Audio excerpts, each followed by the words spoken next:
Yo, what's up, guys? We are live. So we have an epic debate for you today. Spencer Cornelia is popping his debate cherry, I believe, for the first time. So we're here to witness this discussion. It's going to be Nina. You guys know her. So if you guys are not familiar with Spencer, he was on the channel about a year and a half ago, 2 years ago. We did a very interesting podcast. Since then, his channel has blown up. He does a lot of very interesting CoffeeZilla type of videos. So I'm personally a fan of his channel. I recommend you check it out. Nina is good to talk to. You know, she's fun. I think she means well. So yeah, and she's also my BFF. All right. So anyway, so I think we agreed the topic was going to be: do CEOs get paid too much? Right. Yeah, that's great for me. Cool.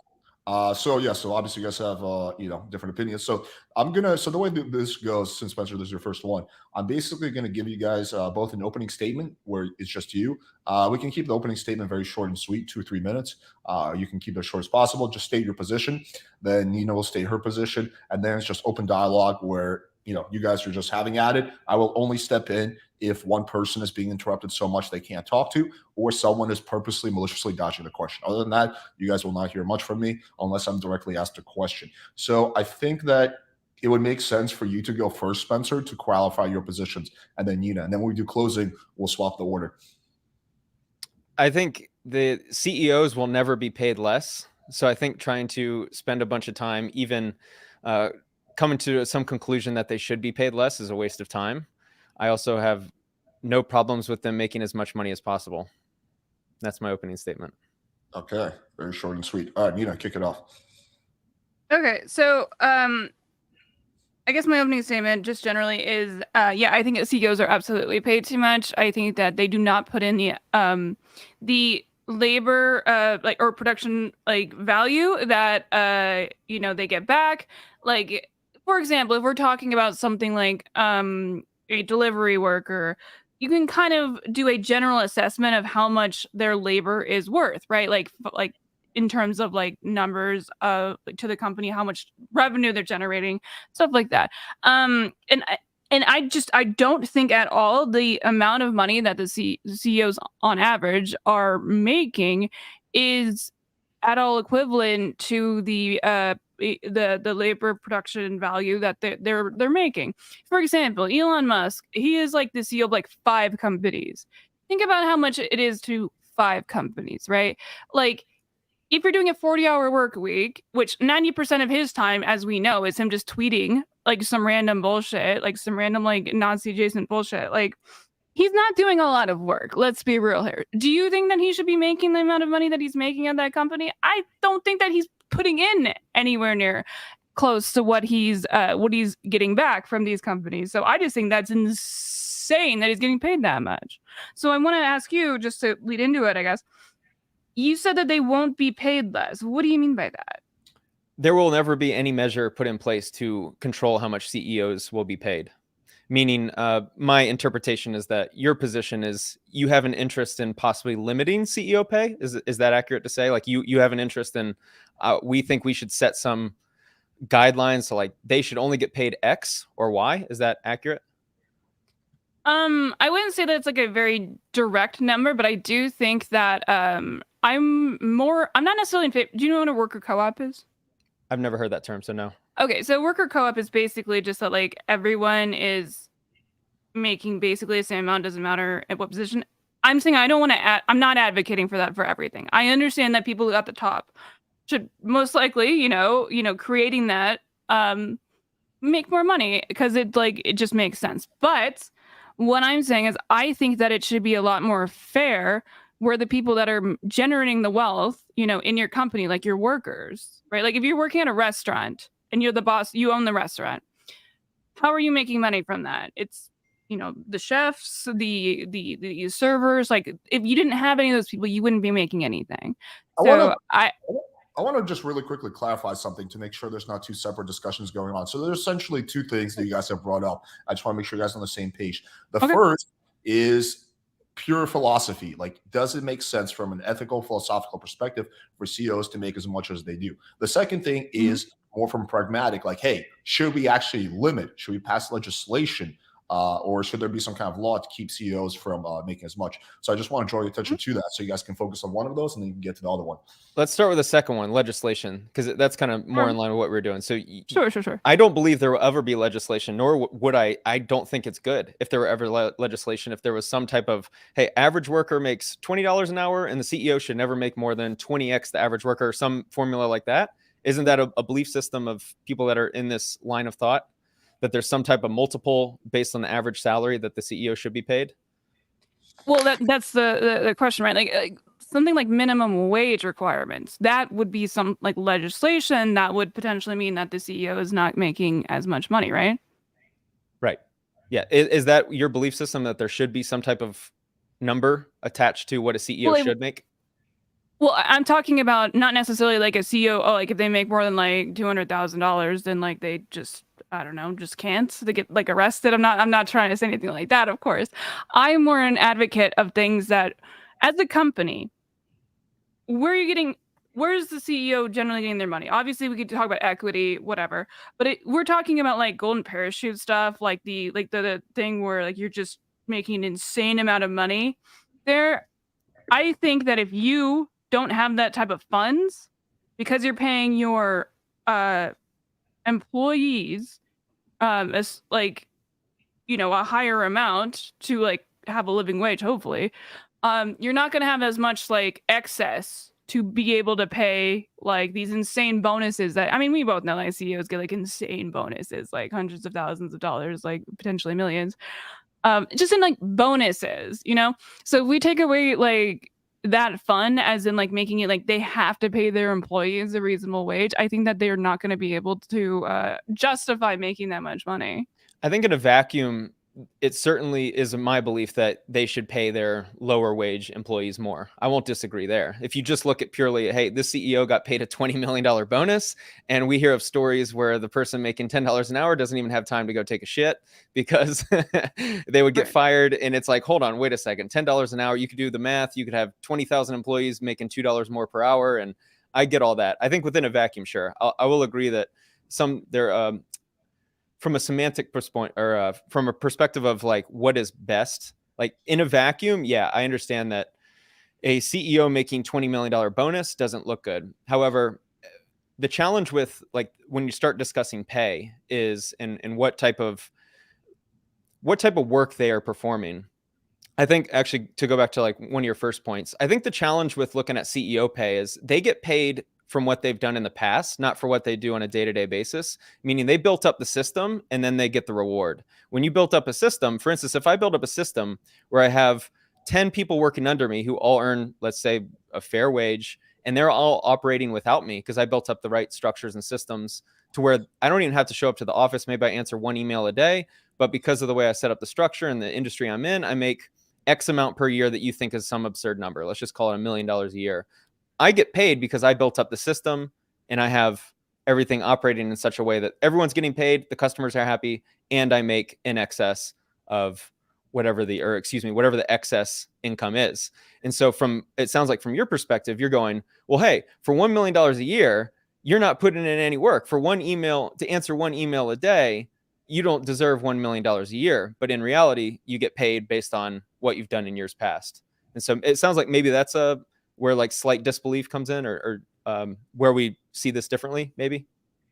Okay. I mean, I understand what you're saying. And there is some legitimacy to you saying, like, if you are building your own company from the ground up, like you as a person doing it.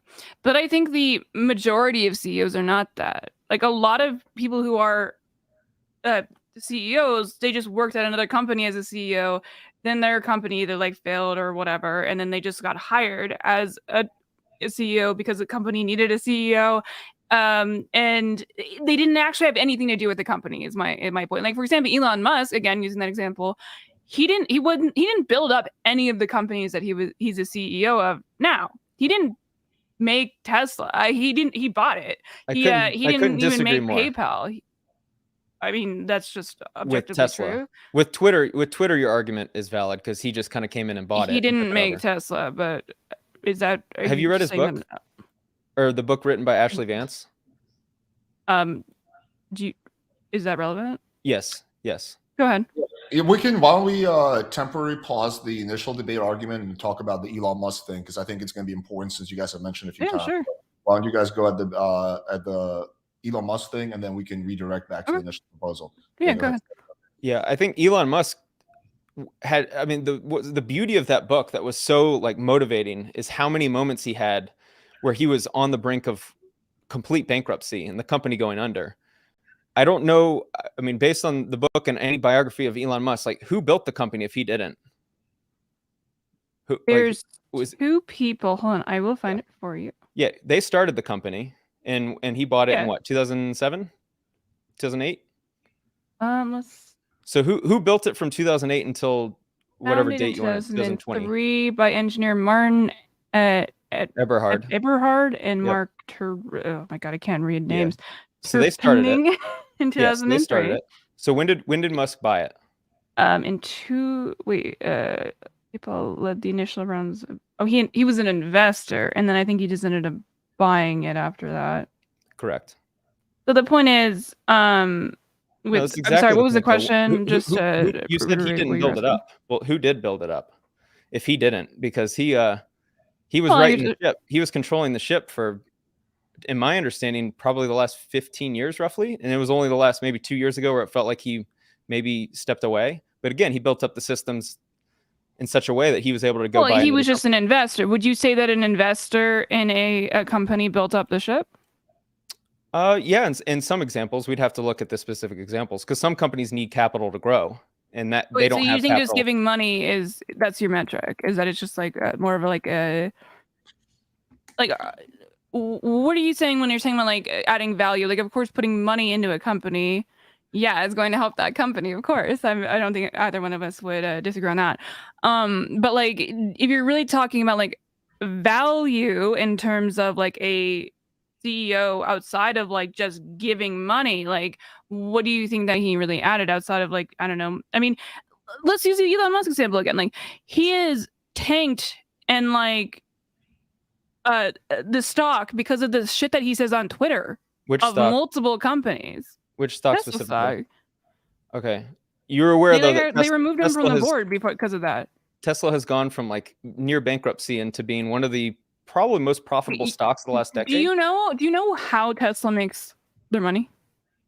Through like, I would imagine obviously through sales of cars is one, through government rebates from the energy, whatever. I don't know the specific, but enlighten me. So the majority of the way that Tesla makes money, the only time it's ever really been profitable is when they get like an insane, these are like really weird. I don't know why they exist in the form that they do, but they get like credits from the government. I think it's besides the point, but continue. No, I think it's incredibly important because the reason why is it's basically like a credit for being like electric cars, like for being like more energy efficient or like not being like fossil. It's like an eco thing. It's like so like those credits, right? But the reason why they make money of that is they sell those to other car companies, which I think is silly that they're able to do that. But that is how they've been profitable. The only time they've been profitable is when they're selling those, I think they're called carbon credits to other companies. So they're not actually making their money off of like their cars and stuff like that. And on top of that, they're also able to get around a lot of things because they're not considered a car company. They're considered a technology company. So the regulations for them are very different. So it's not necessarily that they're like like super profitable, like, oh, we did everything right, so to say. It's more of like just kind of like gaming the system. And if like that's your argument of why like he's a good CEO, then you can have that argument. That's fair. But I'll let you go. I'm rambling. Sorry. The purpose of a CEO is to make money, correct? For a public company, it's to make money for its shareholders. Yes, are we in agreement there? Yeah, you have a fiduciary duty to do so. Yeah, and so yeah, he's made significant amounts of money for all of his investors. He's built one of the most impressive companies the last decade. I mean, unless you have inside information that he did nothing. Wait, do you not think he's violating his fiduciary duty when he does like a tweet that makes like, I mean, like, let's talk about Twitter, right? Like, Twitter is like worth like half of what he paid for it, even less, because he's tanked it into the ground, and he's said as much that he doesn't care. Do you think that, obviously it's a private company, but I'm just saying, do you think that like the cavalier attitude that he clearly has had in the past, like do you remember the calling that guy a pedophile or whatever, like when they were trying to save those Quick side note, I'm not an expert on Elon or Twitter or anything, so like this sure. this I'm is not kind either. of down the beaten path. I'm not here to debate Elon Musk. So let's get back. I don't disagree that, like, yeah, some of his tweets aren't a good look, but at the same time, like, he's made. No, but I'm saying, like, you're talking about like CEOs like fiduciary duty, right? Like where like Sure. they have to do that, like where this guy is the CEO of multiple companies, and he seems like kind of a dumb fuck. Let's be real here, you know. And I don't think that he really, if we're talking like meritocracy, he doesn't deserve to have the same amount of money that he has. And in Based my on what, though? opinion, Deserve fact that- based on what? That's a very strong word. Because the market Okay. tells you what you deserve. Oh, okay. That makes a lot of sense that you have that opinion. So, what would you say? So, do you think that somebody who does like human trafficking, like Andrew Tate, like deserves to have the money that he has? Okay. That's a I little mean, bit that's a of market for As it. I long don't as think they're that's a not ridiculous breaking the law. question. Yeah, as long as you're not breaking the law. Okay, maybe I needed to add that asterisk in there. Okay. But still, it if just they're- says- like, yeah, that's a whole nother conversation. Why don't you guys really quickly, before we redirect back to the main topic, Sure. state whether you think Elon is a net positive or net negative for the world? Let's go. I with think- you, Spencer. I think he'll be one of the biggest positives in the history of our world. Okay, And when I say our world, our generation, or our perception of the world. I do agree with you. Okay, Nina, why don't you state your opinion? I think it's probably more of a neutral. He's just kind of an entity that exists in. I hate him as an individual, but like that's not what he does, right? Like what he is not what he does directly. I think that he does a shit ton of damaging things, but I think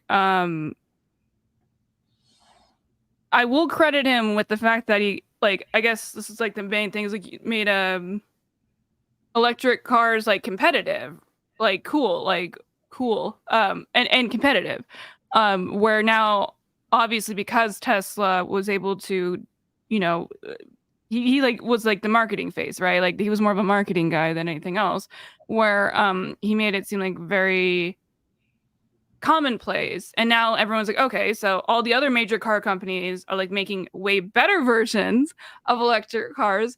But I do think that he can be credited with like at least popularizing making that competitive. I mean, I think- This is why I think he's generally neutral. I think As he's an a individual, I think he's a piece of shit. like, what has he done? He's just made the first profitable car company in the next 80 years, and like trying to fly people to space. And How about the valuation of SpaceX? By the way, I have a question for you, Nina, Solar. because I think this is relevant. How much money, and you can share or not share, but how much money have you lost in a day, month, or year? Just a big number, a bad experience you've had where you've lost a lot of money. What's that number? Like gambling? Like what do you mean? Just anything. Like, for instance, I've spent $280,000 on a lawsuit. That to me is my biggest Mhm. loss.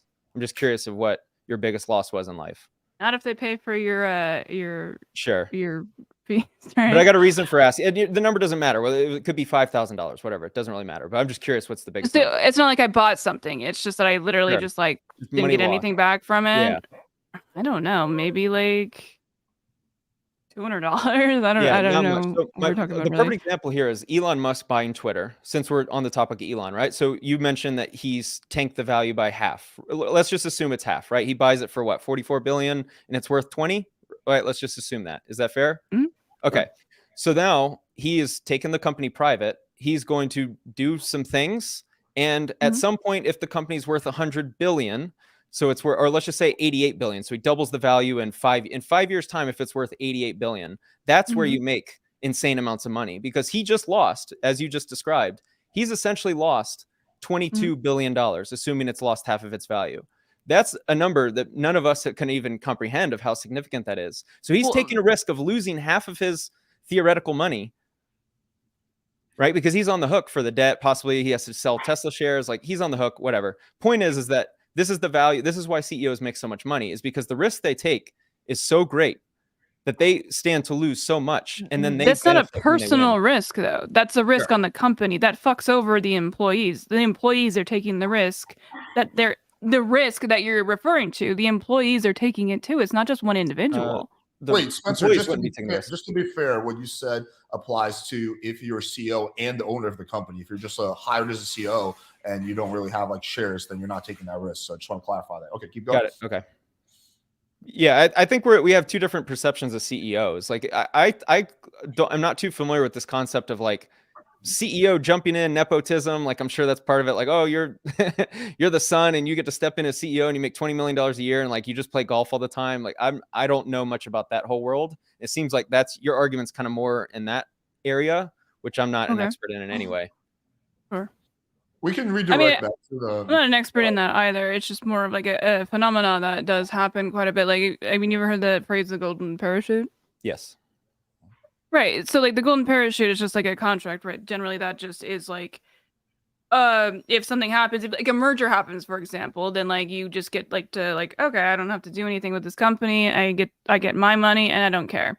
And then what do you think those people do afterwards? Do you think they just retire? Because that's not the case. Generally, they just go into other companies that oust like their CEO. Like you look at Disney, who has been through like multiple different CEOs, where they who do they hire? They hire people who have been in that industry to then go into that position that don't have any actual connection to like the industry. They didn't build it. They might have experience, of course, but they're just like kind of general business people, right? So it's not really that they're like ever built this up. They're just supposed to be like, I guess, like running the ship, but they're not really doing that much. Yeah, I'll just state my opinion before we redirect. I think CEOs are like content creators or like employees. There's some good ones and there's some bad ones and there's some medium ones, right? So they run the gamut. There's some bad CEOs, some great CEOs, some bad content creators, some good content creators. They're no different. But yeah, let's. Anybody. How many of these people have you hung out with like behind the scenes and seen their day to day? Because when you say they don't do much, to me that indicates that you have a pretty good understanding of what their day to day is. That I would hang out with. Yeah, like how many of these do you actually know what like, the decisions they make is? Why would I know that? So then why are you pretending to know what decisions they do make? Maybe they make decisions that could possibly bankrupt the company or possibly grow the company. The thing with CEOs is like the higher up you are in a company, the more you remove yourself from like the day-to-day minutia of like you go into work and clock in and do the thing for 8 hours. You make decisions that cost, the company tens of millions of dollars. It's the large scale decisions, who you hire, how you handle your shareholders or how you handle your board, how you handle the VPs or the C-level executives. That is the value that the CEOs bring. So are you familiar with the CNN CEO that was hired probably like 2 months ago and has just recently been fired? Who said he wanted to, I don't know how like politically invested you are. But did you watch the Trump town hall on CNN? No. I saw like a clip on Twitter, of course. But... Yeah, I mean, like you get the general discourse, right? It was like kind of like a shit show. Yeah. Was not So you get like the sense of that. So the CEO that was hired very recently, just like some random conservative guy, basically. Not random, sorry. He was been in the industry for a while, but he was hired to try and like, I don't know.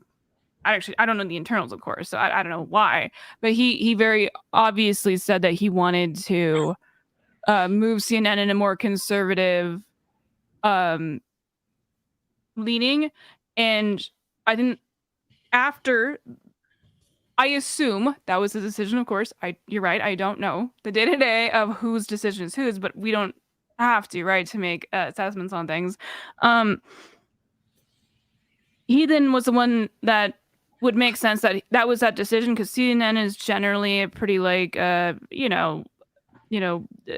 don't know, milquetoast, like kind of like middle of the wrong word, sorry, more of like a middle of the wrong type of news reporting, and seems like a really odd decision for them to do. And when it happened, it was proven that it was a horrible decision. Their ratings went down like significantly, and now he's been fired.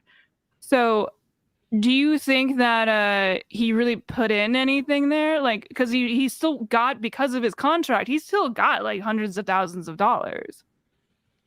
I see nothing wrong with whatever they paid him. I mean, when they hired him, it sounds like but I would trust. Well, sure, I would trust that they did due diligence, and at that time they felt like they hired the wrong person. The reason why you get paid so much at those levels is exactly what you explained, is the fact that you could make one decision. It sounds like maybe he made many, but it sounds like one decision to bring Trump on for the town hall and cost significant sums of money. That is why you hire people that you hope will make the right decisions. It sounds like he didn't. And so I see nothing wrong with him getting fired. Now, his compensation. So do you think that he should be compensated like that after he failed? Like, because the problem is like with like the contracts that he's going to get, regardless of stuff, like he doesn't really have that much of an incentive to actually give a fuck about the company, right? Because if like, well, I would assume you know, his future job prospects would be hurt strongly from it. You'd think right? that, You would hope but so. that's not really the case. Well, that's fair. I mean, generally. that's outside my control and that's outside my opinion. I mean, I believe in. I would hope that the market would correct in such a way that he would no longer get that position. And so, But yeah, it doesn't. what was his That's next the position? problem. Do we know? Well, I don't. This was like a month ago. Yeah. So that we'll I guess we'll see for that like very that specific example. You know what will happen if he keeps getting $20 million a year jobs in tanks companies. Like, what does he know that we don't know, right? Does he have blackmail? Spencer, would you acknowledge that pure capitalism sometimes can turn into crony capitalism? Yeah, of course. Okay. Yeah, there's no perfect system. Yeah. Okay. So like, there's always flaws, and you're dealing with humans, and humans are always flawed, and there's always going to be cracks in a system. That kind of seems like a little bit of a like giving up argument, where you're just like you don't really want to like we can't because the world sucks, we can't make it better type of thing. Do you feel like that's like where you're coming from when you say that, or am I misunderstanding? No, I'm not really making an argument at all. I'm just stating that yeah, there are bad actors in any space. I mean, we're having a debate. I would hope you'd be making an argument at least to some extent, or am I? I don't know what position I'd be taking. He was clarifying something about something different than the actual debate. Gotcha. Okay, I'm sorry, I misunderstood. You're good. Let's redirect back to the initial topic. So we're talking about are CEOs overpaid? So Nina, what was your position on legislation? Do you think some kind of legislation should be passed? Like, I make you dictator of the U.S. Do you pass any kind of legislation, or you don't do anything from a legal perspective? I think like more than this isn't necessarily directly related to CEOs, but I do absolutely think that we could do better legislation when it comes to taxation, of course. You know, Elon Musk pays significantly less in taxes, like if we're talking about his total wealth, than like the average person making like, you know, about $50,000 or $100,000 a year, right? So what we could do is a lot of CEOs get their money through like stock options, right? So we know like capital gains. Like if we tax capital gains in a way where obviously it wouldn't impact people who are just, you know, getting their. I mean, everyone's gonna try and go around the system. I get it, but like if we get tax capital gains where you don't have to like withdraw the money to have it taxed, where it's like you would just take the tax on the profit that you're making. Because like basically billionaires just do, they put their money into like stocks and stuff like that, and they just kind of like let it accrue because you have so much money like that you can put into that you're able to get back quite a bit.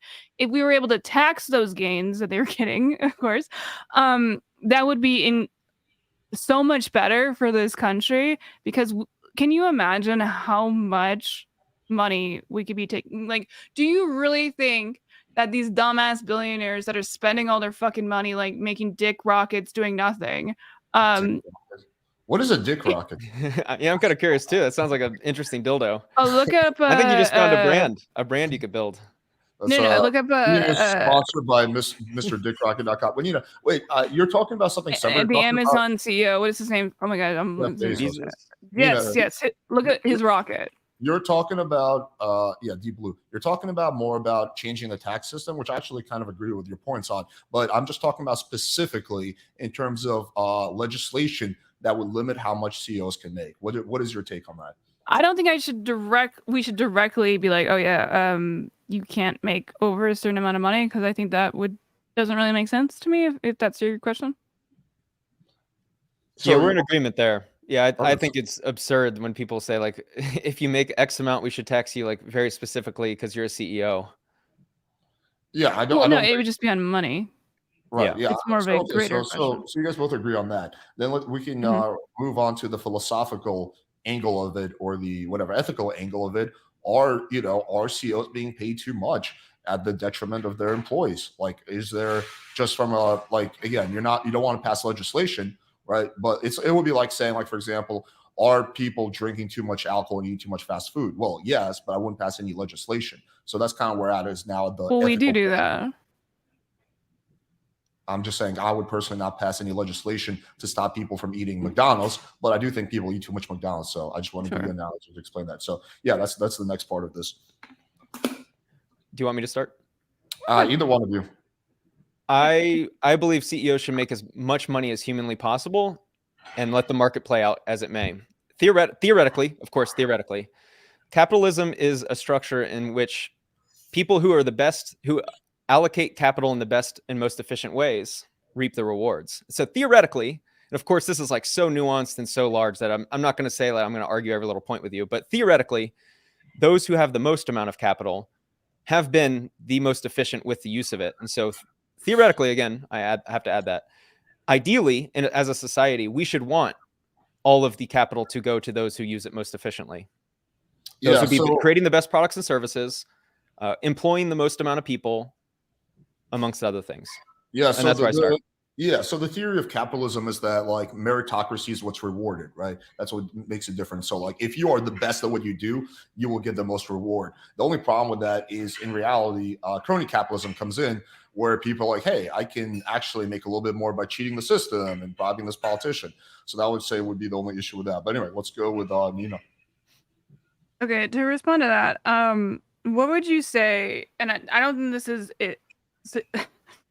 I don't think that this is a. I'm sorry, I remember the term you used that I'm being like hyper specific about like one thing, but like let's be real. Most people that have like the insane amount of wealth inherited it. Do you think that the son of a billionaire deserves to have that much money? Well, you're using the word deserves again. I don't view the world that way. If he, I mean, he's fortunate, obviously very privileged, but yeah, right, but if the father earned it and the son has it, I don't see anything wrong with that. So why are we trusting the son with that money? He obviously doesn't, like, there's no reason to think that he would be able to use it the same way his father did. And you're referring to how many billionaires inherited their wealth? Do you know? Because I don't know off the top of my head. I've seen 7%, but I don't know. Oh, you ever heard of the Koch brothers? Yes. Yeah, they were obviously one.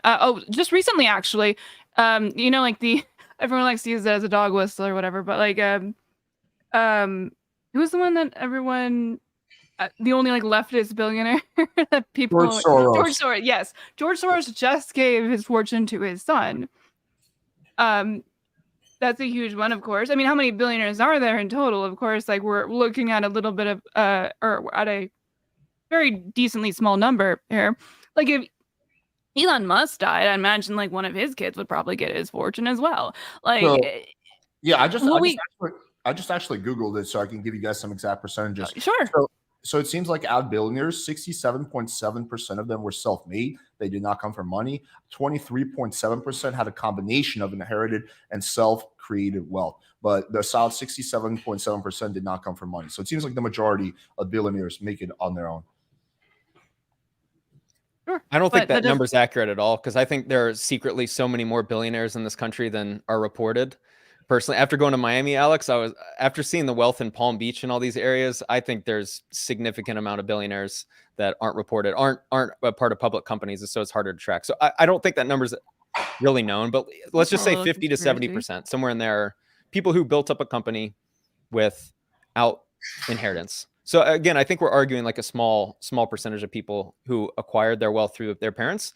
And then to your point, I think if they aren't good use of, if they do not allocate capital well, I think they'll end up losing it, which is why you see. But they don't have to do any. Sorry. I'm sorry. Oh, I do think you see. I think it's known that by the third generation, the money's pissed away because the sons aren't good at allocating capital because they were given it.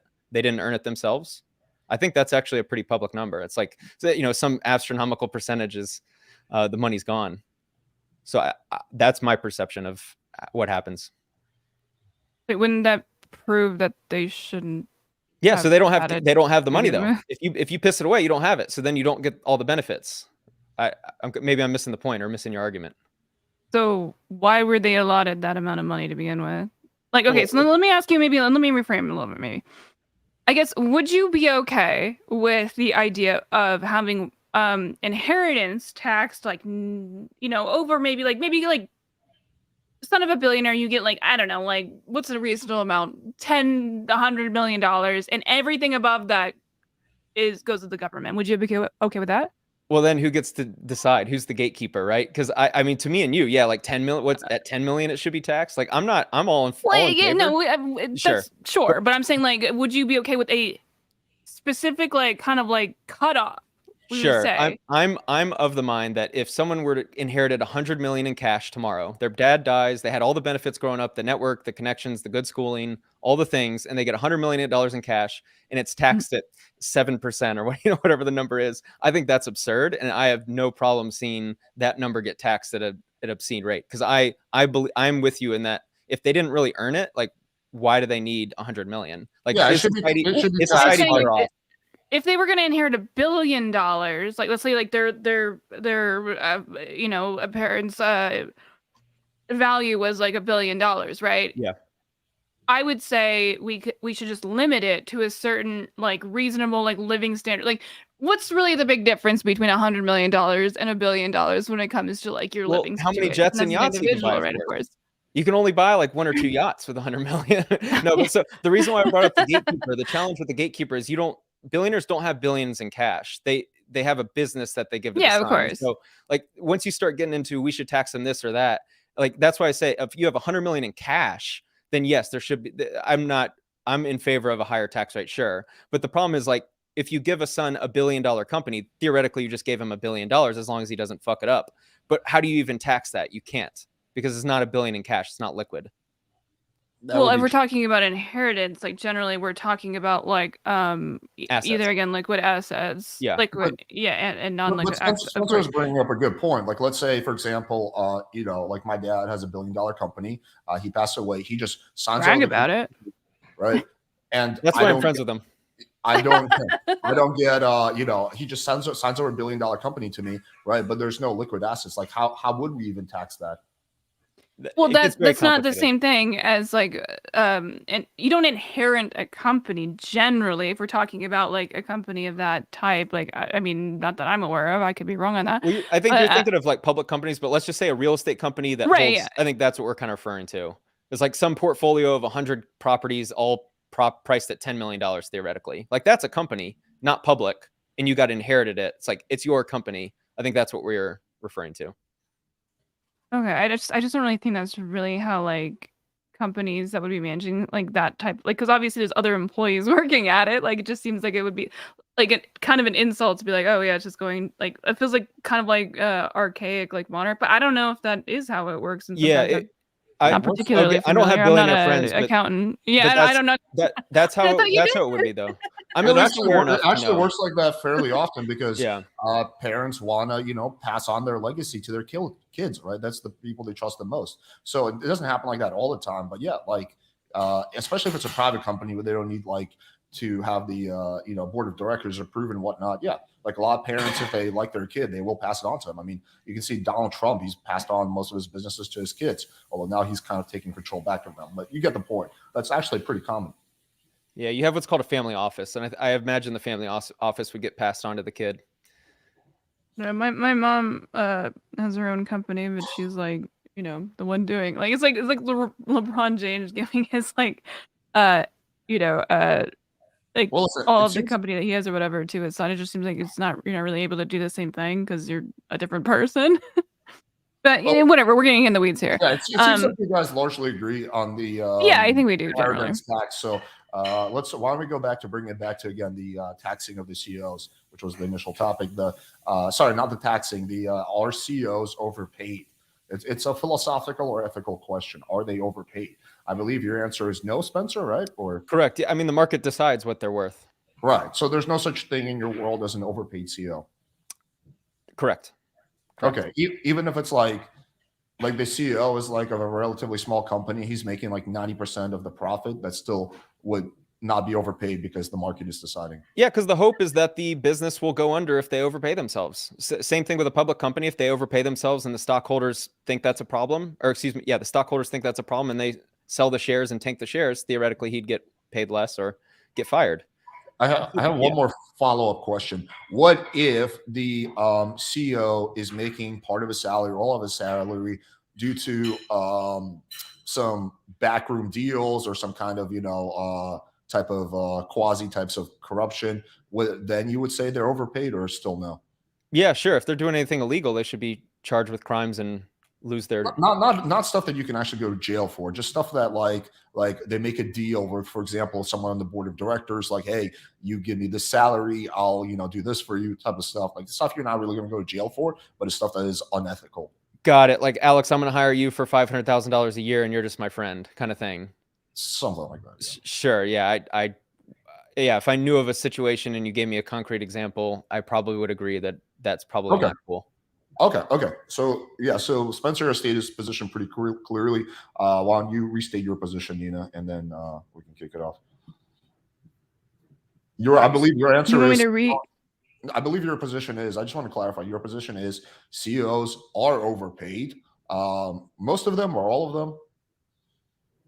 Oh, okay, I see. I think generally they are. The position of CEO, I think, is significantly overpaid. Because I don't think that they put in the direct value. Of course, there are situations where they are paid. Like again, what we agreed on earlier. Like obviously, if you're building up this, like this is like your ground up, like this is your company, you have worked for it. I don't have any problem with somebody making more money as the boss because you built it. That's totally fine. Obviously, it depends on the proportions of that, but I think in general, as a concept, I don't have any problem with that. By the way, when you're referring to CEOs, are you, in your mind, are you picturing public company CEOs or private company? Or all I'm together? kind of more in general, but we can specify if like maybe I'm not sure if I would change my opinion based Okay, because my perception is that you're referring to like some big group or a collective of maybe 20 companies, and you have like specific examples in mind for Amazon, Tesla, Twitter. Yeah, I'm thinking like the top ones. Yeah. Yeah, my perception is private company CEOs, public CEOs, like I'm all together, which I imagine they're way more private company CEOs than public, and probably a significant portion of like billionaires or just kind of the really, really, really well paid CEOs are probably more in the private sector. So I'm sure there's some examples, like if we sat here and like ironed out like some public CEOs, there's probably some that are like they made 16 million, the stock crumbled, they made bad decisions. Like, what the fuck are you getting paid for? Like, I'm probably sure we would probably consider our opinions to be similar for those specific examples. Right, okay, so you're adding a little nuance to your position. So you're actually saying not all CEOs are overpaid. There are some situations if they fuck up, then of course they would be overpaid. Okay. Of course. I mean, look, if someone gets hired out of some type of crony capitalism, as you put it, someone got a position that they shouldn't have, and they get paid $20 million, and they come in and make terrible decisions and don't get fired, and they benefit in some capacity, and there's like stuff going on behind the scenes that the public doesn't know. Like, yeah, I'm all in favor of calling them as being overpaid, but I think that's such a small segment of this overall argument that I just don't find it to be. I want to ask this question. Let's just talk about public company CEOs, so we're on the same page. Nina, what percentage of public company CEOs do you think are overpaid, according to your opinion? I wouldn't have a direct percentage. Just ballpark. I'm not going to hold you to the number. Ballpark of direct percentage that are overpaid. Public companies. Complicated question, but if you're saying just like ballpark, I'd say probably at least over 50%. I don't really know the numbers here, so it's hard for me to say. But I do know the we'll say tradition in the market where people just get hired, do nothing. They're like the face of the company for like 5 minutes, and they get fired, and they get hired by another company, do the exact same thing, rinse and repeat, because they don't have any investment in their company. And I think that is not something that is worth the money that they're paid to do that. If you could find a concrete example of that, I'd be curious, because I think I've heard of a story, but again, I think we're talking about like if there's one example of that, like we could probably agree that, okay, in one specific example, there was someone that got paid way too much money and didn't deliver, fucked up the company. But I think in general, I don't think that's the case. Well, if you're talking in general, again, like it's not a, because we're not talking in general. CEOs are not making like millions and millions of dollars, like just across the board. Like, sure, there might be like, you know, like the average of what a CEO is probably making like a small business person. Like, I don't know what it would be, but I can't imagine it's what I'm talking about. What I'm referring to, the people who are fucking over, like, you know, when you hear like the big mergers, right? And they like obviously like, oh, we're gonna have to lay off like half of the company type of people. Like those people are horrible people because they don't give a fuck about the company. They're just like, I want to get my bag, and if it fails, doesn't matter. I can just, they don't care because they can just leave whenever with the golden parachute, you know, and they're gonna already get their bag. They don't care about their company at all. So that's when I definitely get like really sorry, I get really annoyed by that. I'm sorry, I might have been off track with your question. I just get really pissed off. No, I mean, it would be interesting if you had like a concrete example. And by the way, this isn't like a gotcha, like you can't come up with one. I would just be curious to see, because I've heard of that stuff before, but I think it's so rare.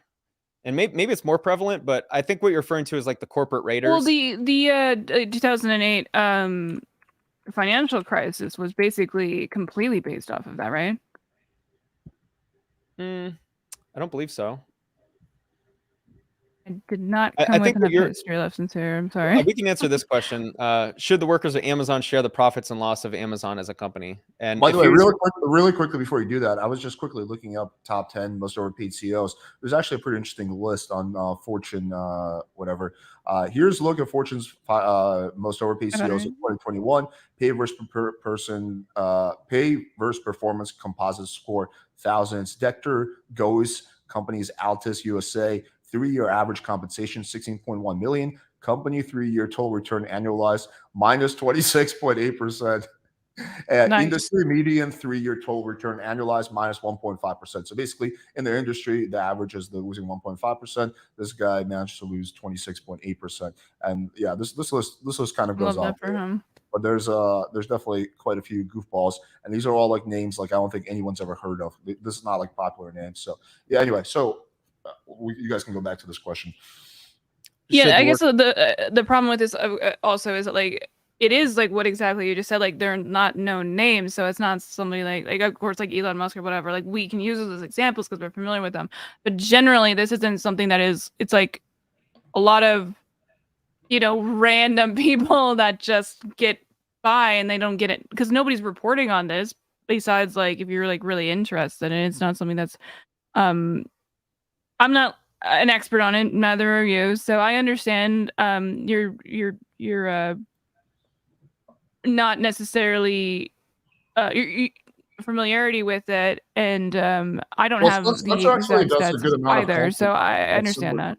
No, this is not too far off from what Spencer's wheelhouse is. He does a lot of, I mean, he does more like frauds, but he actually talks about like somewhat related content pretty often.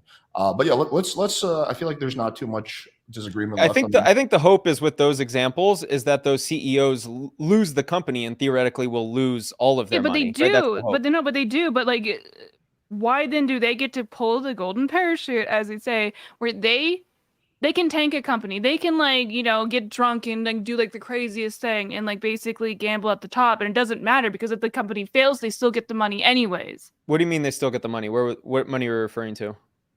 We're talking about their contracts. Yeah. We're talking about like they still have to of people that made, you know, whatever, and their company lost 27% or whatever. That's what I'm referring to. The hope is that they still get paid. By who? They get fired, but they still get paid by the company. Correct. Yeah, because they did a job, right? Is that what we're referring to? Like they got paid I think the argument Nina's trying to make is that basically in most situations, CEOs have these golden parachutes. So assuming that they completely fail, the company goes bankrupt, they're still going to take like 50 million or 100 million while the company's going bankrupt versus the workers just get fucked. They don't get anything. Got it. It's basically like an unemployment benefit from the company. Yeah, I'm not in favor of that. If like someone benefits by bankrupting a company, I think we can all agree that that's not a good look. And that's like if all the workers aren't getting compensated or they're not getting what do you call it when you get let go? Like a severance. Severance. Yeah. If they're not getting severance because the CEO got drunk and tanked the company, and somehow they walk away with 20 million, yeah, that's not a good look. Yeah, that actually happens. Not cool. That actually is fairly predominant in big companies. Maybe not 20 million, but yeah, there's always a. Well, we saw that somewhat recent clip, right, of that woman that was like, one of my someone I used to work for used to say, Pity City is a nice place to visit, but you can't live there. And then she did like this like really cringe. You know what I'm talking about? Yeah, I do. Yeah. And Yeah, and it she got got like exposed that she makes a fuck ton of money and like, yeah. Yeah. But listen, let's redirect to this question because it's an interesting one. Alex, one question for this debate should be: should the workers of Amazon share the profits and loss of Amazon as a company? It's a good question. I'll let you go first because my position is pretty clear. Okay, I mean the thing is, most of these things is we do share the losses. Like even if we're talking about like what's the phrase? It's the losses are socialized, but the gains are privatized. Like we do, and the employees do deal with that in that way. But I guess are really talking about sharing the profits? That's kind of more of a worker co-op type thing. But I would agree with that sentiment. I think in general. Where I do think like if the company's making more money, the employee should be also making more money. But how would you want to see that enforced? Would you want to see that enforced by like mandatory union membership or by like just Well, that actually is a factor that is considered when it comes to union. That's actually why unions, by the way, join unions if you have the option. Where unions are incredibly powerful for workers' protections because they do argue things like that. They keep track of those numbers for these companies where they're like, okay, so we know your profits, we know what you're spending, we know like all of these things, and we're gonna fight for the workers to have a fair wage based off of how much you're making. I mean, a lot of these companies like Starbucks, Amazon, there's no unions because the company prevents that from happening. So the question is, if you were like dictator, Well, Amazon has the union. That's actually like a very there's actually a very I'm sorry, I don't remember his name. He's like a huge name now, but yeah, Amazon. I think I'm thinking of You're Elon right. You're Musk. absolutely correct that they try their hardest to not let them unionize. So you're absolutely right. So the question is, from a legislation perspective, how would you Chris Smalls, sorry. How would you enforce what you're saying, which is that the workers share? Like, would it be like you get higher minimum wage laws, some kind of law that if you're making this much profit, the employees get paid this much, or we just mandatory union membership? Like, how would that be enforced? Is the follow-up question. That's an interesting question. I don't really know how to answer that on like a very just like you're talking about like government, right? Like in like a government way. I don't really know. I would just assume union protections. I would want to enforce the things that are not directly government related that can support workers, like workers' rights legislation, stuff like that. Like I don't have any one particular system that I think or like legislation or whatever that would actually fix this. I think it's what I would do, if I was like the I don't know, governor of a state or whatever. I would just want to strengthen workers' rights protections. I don't know what I would do outside of that. I would have to look into that more. I'm not an expert. A lot of employees do get stock options at these companies, by the way, so that you could argue they do benefit from the profit. Amazon specifically is one. So I think, Spencer, I think I'm pretty sure what your answer is, but why don't you just state it anyway for the chat? I don't think they should share in the profit. Now, plenty of positions do share in the profit, so it sounds like the system's already set up in such a way that some can. It depends on the company, but would you say that, like, let's say I make you dictator of the U.S., right? Because I have that kind of power at PWF. And would you, for example, change anything when it comes to workers' rights, like raise the minimum wage or, increase like union membership by having more pro-union policies, anything like that? Or would you? I would find the smartest people I could in regards to this and let them make the decision, because I think that's like a wide-scale economic decision with so many different causes and effects. I've seen very strong arguments that minimum wage actually hurts everyone involved, and so I don't know. I actually don't know. Oh no, I definitely disagree with that. But yeah, that's a whole separate discussion. Okay, do you guys want to debate this point, or we can open up the panel? It's up to you if you guys want. No, open up the panel. That's cool. All right, let's do it. Yeah, there's a lot of people who want to chat with one or both of you guys. This is. I'm enjoying the conversation, by the way. This is the friendliest debate I've ever seen you be involved in. I think it's What's like a very good faith. what's going on? Is everything okay? Are you being held hostage? I'm in Or a you're good mood today. I don't know. good? Oh shit. Okay. Yeah, me and Nina got into a big debate about Elon Musk a few months ago. Nina kept calling me a Elon Musk simp. You're gonna have a really tough future, Nina, because he's gonna take over the world. Like I don't think you realize how That's why I'm being so big he's going to be. I'm gonna tell Elon Musk on you. He's La, gonna la, control the la. world in 20 years. As long as it's not Andrew. I don't think it'll be the Tates. They're No. I meant. Never mind. from the Crucible. Okay. Yeah.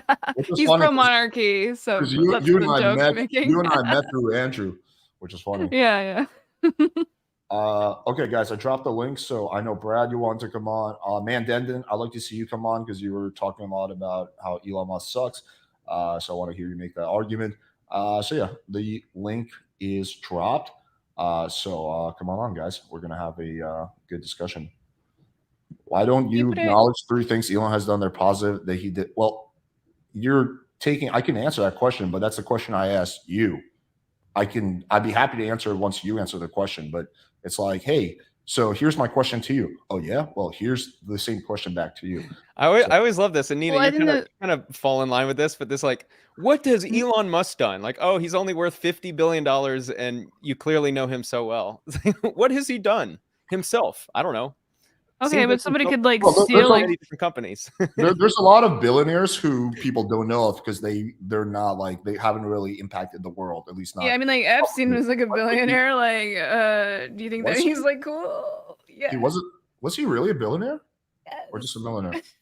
His behavior was in line with a billionaire, like owning an island, hanging with the wealthiest elite. Like that dude had money on money. He did. I mean, there's some speculation he was Mossad. I think they tallied it up what his actual net worth was, but let's be real, that dude was as connected as any. Like he could get anything at a snap of a finger. So what does it matter? Can we all agree that dude was murdered? There was no suicide. I think he was not necessarily directly murdered, but very much let to kill himself.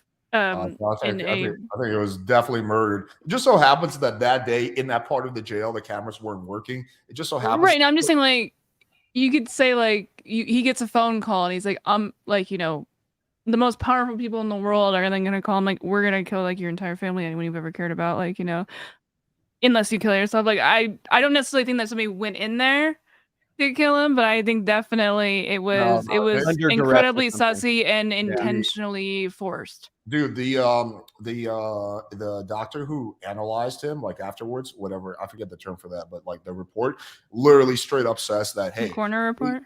Yeah, coroner report, right? That this could not be done from hanging on a rope. This had to be done with like actual choking, like this. And it didn't have to be, but most likely was done. There was that. There was the fact that his cellmate was this like big gorilla ex-police officer who got fired for killing multiple other police officers, and was this like just the fucking biggest dude ever who just has a history of killing people. And they put him in. I mean, the whole thing is so shady. But anyway, let's bring on Malik. Very sussy. All right, another girl. It's a double date. Why do you have to bring me on? I was just like chilling backstage. Because you were the only person that was backstage. That's the reality. Wow. Good to see you. Have you guys ever met Malik, Nina? Yeah, we're BFFs too. How many BFFs do you have? I thought we had a exclusive one-way open. I have BFF 3 type of relationship where, I can have other BFFs. But wow, I'm one of the 3. That's crazy, Nina. I didn't know that. Working on a 4th with Spencer. So what do you think about this discussion now? Do you have any thoughts? I'll be completely honest. I started watching like 10 minutes ago and kind of got lost about some like history that happened when I was 8 years old. So don't really know what's going on. Was just watching. Was it related to Epstein? No, you said something about, I don't know, something that happened like in 2008. And I was like, oh, I didn't even know that happened in 2008. I don't even remember what it was. Sorry. I like my brain. Yeah, Malik was like 5 years old in 2008. Yeah. Playing with 5. Feminists are usually anti-pay guys, so it'll be great to see Nina on a speed dating event so we can compare her perspective against yours. Will she be open to it? That's a question for her. What is a speed dating event? Is it It's just doing speed dating? Because I mean, yeah. Have you seen my speed dating live streams? I'm spoken for, so to say. No. It would be fun to have Nina on, I think. I think what he's saying What- is you would co-host with me and give opinion. Oh, I see. Yeah, I have not seen them. I'm not familiar. How does it? Is it? Oh, You like judge people? well, just take a look and we can talk about. Also, that. what does anti-pickup mean? Does that mean like anti He doesn't people like teaching it?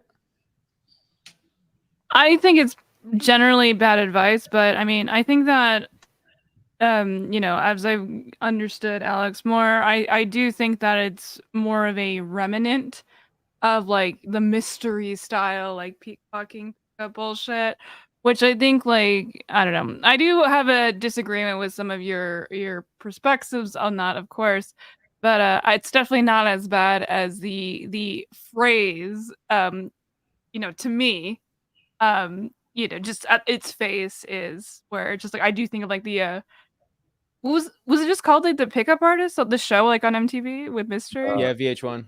Yeah. Oh, it was VH1. Sorry, like 41 and Very important show in manosphere history. That's what kicked off all the events. All of these pickup guys on YouTube. yeah. And I feel like most of these pickup guys, I hope not you, Alex. The older ones are like basically like admitting to doing like essay stuff. Yeah, there's some bad actors in the space, of course. It was the guy who Damn. like That's the also- weird glasses. Wait, who's admitted that? No, he's the never be a beta. Never ever do Oh, it. Tyler. Is that his name? Yeah. But, like, yeah, no, he like would like literally talk about like if you go to Japan, you can like just like Oh, Julian. Yeah. Basically- you're thinking of Julia, not Tyler, but yeah, Julian Blanc. yeah. yeah, or is this like you could just like I don't actually think Julian was involved in any sexual assault. I think he was just trying to make a really bad joke that didn't land with the audience. All right, we got a I few. always say that. We got a few. Bring him in. Dude, I've actually talked to Julian about like coming on the podcast. He said he doesn't want to do anything dating related. So, all right, Brad, I see you. I'm going to bring on Michael J first since he was here first, and I'll bring you on next, Brad. Hello. Hello. Can you hear me? What's up? Yep. Michael J. Oh, Fox. Michael. Let's go. Not Hey, Fox, but it's just just Michael J. Just to make sure you guys hear me loud and clear. I just want to. Yeah, you sound fantastic. clear. Yeah, louder than anyone else in Clear. I'm actually a huge Spencer fan. I used to watch your videos like exposing scammers and stuff. Sweet. So like I'm a big fan of yours. I'm just like kind of shocked to see you here. Like I didn't know you were like into the whole debating scene. No, me and Alex are friends. We've hung out we went out to Miami twice in the past 6 weeks. We hung out. Oh, that's Yeah. cool. Me So and it's just like Spencer something spilled gonna a be bottle of wine on my romantic balcony. So gotcha. It's something you're gonna be doing more often, or like what's your deal? Like what's the I don't plan know. for the I'm just future? having fun. Alex is a friend, and I thought this would be fun, so I wanted to do something different. I All appreciate right. that. Okay. Cool. Well, that's kind of all that I wanted. I wasn't like fully understanding the whole debate. I mean, it was like capitalism versus like a feminist or something. Yeah. Well, you could be a That's sort of like feminist what capitalist. it It was seemed more like. like feminist Yeah. versus like mild socialism. But yeah. I just want Uh, Nita to become a CEO one day and make 50 million a year and say fuck all to everyone who I doubts will her. pay my employees a living wage where they get what they put in. Yeah. Hey, you and I have She'll be a that in common, trendsetter. with my business. I give every single one of the people who work with me a profit share. So yeah, so the harder they work, the more money. Do I not work with you, Alex? Like I haven't got any shares, just for the like, record. like official employees. Not like, Also, I've been on your show a few times. Am I getting some paper for that too? hell no. You gotta be really involved in the business. So I feel you on that. Like my perspective is also that like if I give them direct financial incentives, they will work harder, and then therefore I will make more money. But again, my business is a lot smaller than like some of these like other businesses. Easier to do it when it's small, Yeah, exactly. but it's good to do. Yeah. Okay, Michael, did you have any questions? No, that's other than I was kind of gonna ask Nina a question, but like Go seeing the ahead. can that kind of explains it away. It's Yeah, normal. it's like the voice. I was just like curious of whether or not, but you kind of answered it for me. The voice? Yeah, she seems like inebriated sometimes when she speaks, so I just thought. Oh, I just mumble just in general, but Oh, okay. I do like to drink. I thought it was like kind of like part of like the. What's whole your favorite persona. drink, Michael J? I'm not. I don't drink. You don't drink? Oh, okay. Yeah. But that'll be all for me. Thank you so much. You to kava, it's so much better than alcohol. Yeah, I meant to like, what is it that you drink all this? Like, I always see you drinking that, Alex. Like, what is that? Is that some sort of like a powder? You know, like. I mean, I've talked about it like a good. bazillion times, but it's called kava. It's a herbal drink that has similar effects as alcohol without any of the downsides. It's popular in the South Pacific. I've been drinking it for years. I love it. There's no downsides. Oh, It's really good great. kava? Highly recommend it to everyone. Yeah. All right, well, that'll be all for Pretty- me. Thanks for having me. I got Yeah, to thanks try for that. watching my Never heard of vids. that. Thanks. Take care, Yeah, no man. problem, man. All right, let's bring on Brad. I know he's going to have a few points to make. What's up, Brad? Hey, Hello, what up, Brad. man? How's it going? I'm going to tone down your volume just a tad because you're a little bit on the loud side. But yeah, so what do you want to discuss? Who do you want to discuss it with? Yeah, so I thought it'd be more interesting if it was more like male female dynamics, but I guess finance is good too. I have a question for both. It seemed like you both agreed if a billionaire father left an inheritance to his children, it should be taxed. My question is why? Like, if I'm a father, if I leave 100 billion to my children, that's my money that I earned. Why should it be taxed? Well, I guess I'll go first. I think that it should be taxed because, for one, why would anyone have that money to begin with? We had the whole conversation. It's like, okay, well, you're using that money for financial gain, so to say. You earned it, number one, and obviously that you're using it to, like, there's no guarantee, right, that your son's going to be able to make the same amount of money that you're making, right? So it doesn't really seem like anyone should necessarily have that wealth. If we're just talking about like I get it. Like, you make a bunch of money and you want your kids to have a good life, right?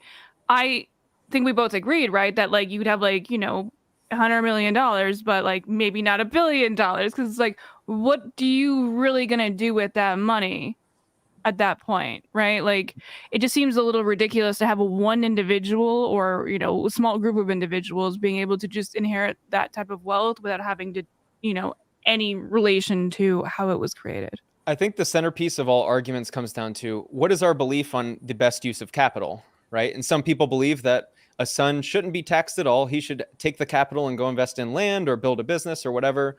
Nina is probably more on the side of her immediate thought is, how much do you really need? And she probably thinks that society would be better off with that money allocated to more people. Why do we have homelessness?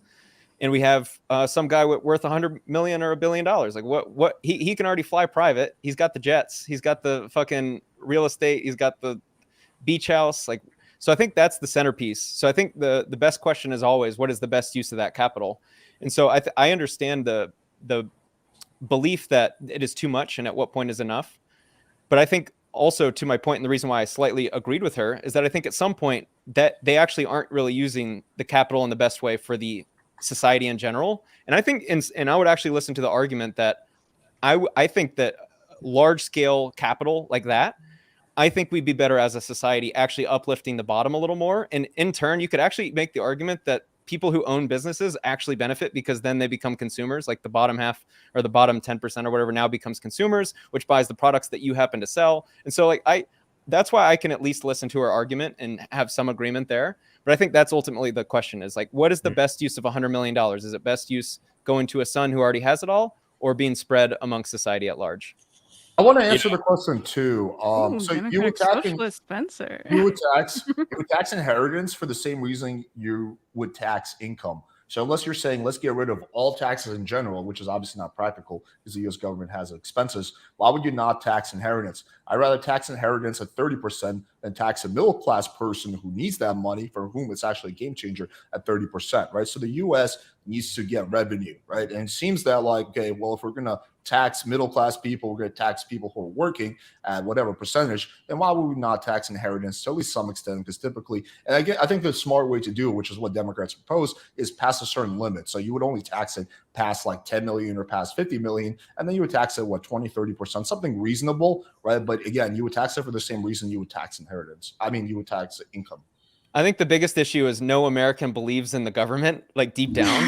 That's why. Because I thought about this. We are all willing to pay 70% income tax. We would all pay it immediately if we never saw homelessness. went outside and it was nothing but beautiful women and strong, handsome men that were walking the streets, and businesses were thriving and the roads were clean and everyone's doing okay. And if we ever got hurt, we could go to a hospital and never have to worry about the $80,000 bill that bankrupts us. Like all of this, if we all believe the government could provide this, then we would all not play this game of like shell companies and dancing around income tax. And so like it all boils up to none of us believe in the government, and that's the only issue that actually matters.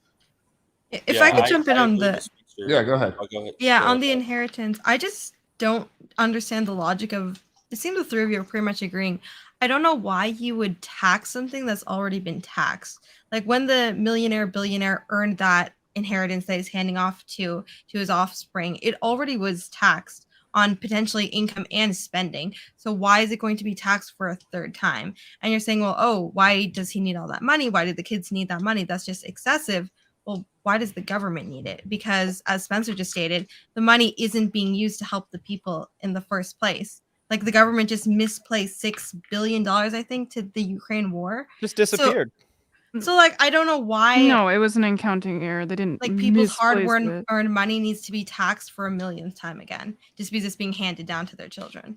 I can answer that question. So I do agree with you. The government's fairly responsible with their money, and I do think there should be much stricter audits. I know the Pentagon has failed like 6 audits in a row. So I definitely do think that there should be much more. We need to put like a Jewish person in charge, some one of those like dudes that like fucking, like he's going to make sure that there's no dollar that gets wasted. But like my grandma, for example, would be a good candidate. But at the end of the day, the U.S. government needs money, and every single type of government system has a little bit of a leaky bucket, which you want to tighten up as much as possible. But the U.S. does need government. Even though I think the military should be smaller, there needs to be a military. You can't have it without military. You need to have Medicare, Medicaid. You need to have Social Security. You need to have, public works. So the U.S. government does need money. We can debate about what it needs money for, what it doesn't need money for, but I think we can all agree it needs money. And when you're saying that, like, well, it was already taxed, well, there's actually a good chance that it wasn't actually taxed. There's a lot of ultra rich people who pay like no money in taxes. That happens pretty often, right? Because there's a lot of loopholes you can leverage. Just using myself as a personal anecdote, I'm not rich, but I do pretty well. I pay like 1% in taxes. Like it's pretty easy once you have your own business to really not pay much. And there's rich people out there, way richer than me, who pay 0% in taxes, right? So it's not that hard to do the way the tax code is written. So the first part of this is there's a good chance they weren't actually taxed, and the second part, the parents were taxed, but the kids were not taxed, right? So it's like, okay, I understand the parent had to pay a tax in theory, which they probably did, but the kid didn't have to pay a tax. So the kid is the one receiving the money when the parent dies. So like, yeah, why would they, like if that kid had to go out and work and make money, he would pay whatever tax. So why would he not pay a tax on something else that was just given to him? That's my Well, I'll say I agree with Malik that I don't like the idea that I'm giving a gift to my children and the gift that I'm giving them is being taxed. I don't like that idea. But I do agree with Spencer. If we could actually trust the government and they said, hey, you pay 50% tax and there'll be no poverty, there'll be nobody starving on the street, nobody sleeping on the street, no homeless people, everybody will be good, I would sign up for that. It might be surprising, but I would sign up for that. But I hear leftists all the time talk about raise the tax. Mm-hmm. If you have a corrupt government that does not spend money wisely, what difference does it make if you raise the tax? Well, because it goes back to the leaky bucket thing, right? So there's some governments and countries that are better and some that are worse. Like Russia is probably one of the worst. There's so much corruption. So the bucket is like really fucking leaky, right? There's a lot of it that's going down. That's why you're seeing the Russian military so unequipped, right? Because all that money got stolen, right? US is better. There's some countries in Europe that are better, right? So you want to do two things simultaneously. You want to tighten up the leaky bucket. But at the end of the day, there's always going to be a little bit of leaking, right? You just have to accept that. And I think the second thing is it just depends on, like, you do agree the U.S. government needs money, it needs taxes, right? In general. Okay, yeah. So you're not like a tax abolitionist. So then then that just begs the second question. It's like, okay, where should we get those taxes from, right? And I think, you know, like we would all agree The that poor, right? We all taxing- agree that the poor should pay taxes. Right? we would all agree that taxing like a 100% tax support. yeah, yeah. 100% tax rate. Taxing Yeah. a billionaire makes sense, right? We would probably all agree that taxing someone who's like really poor and struggling doesn't really make sense, right? So it's just like, okay, where else are we going to get that money from? You know, I think you know, taxing inheritance past a certain point with a reasonable percentage, I think is a good place to get that money from.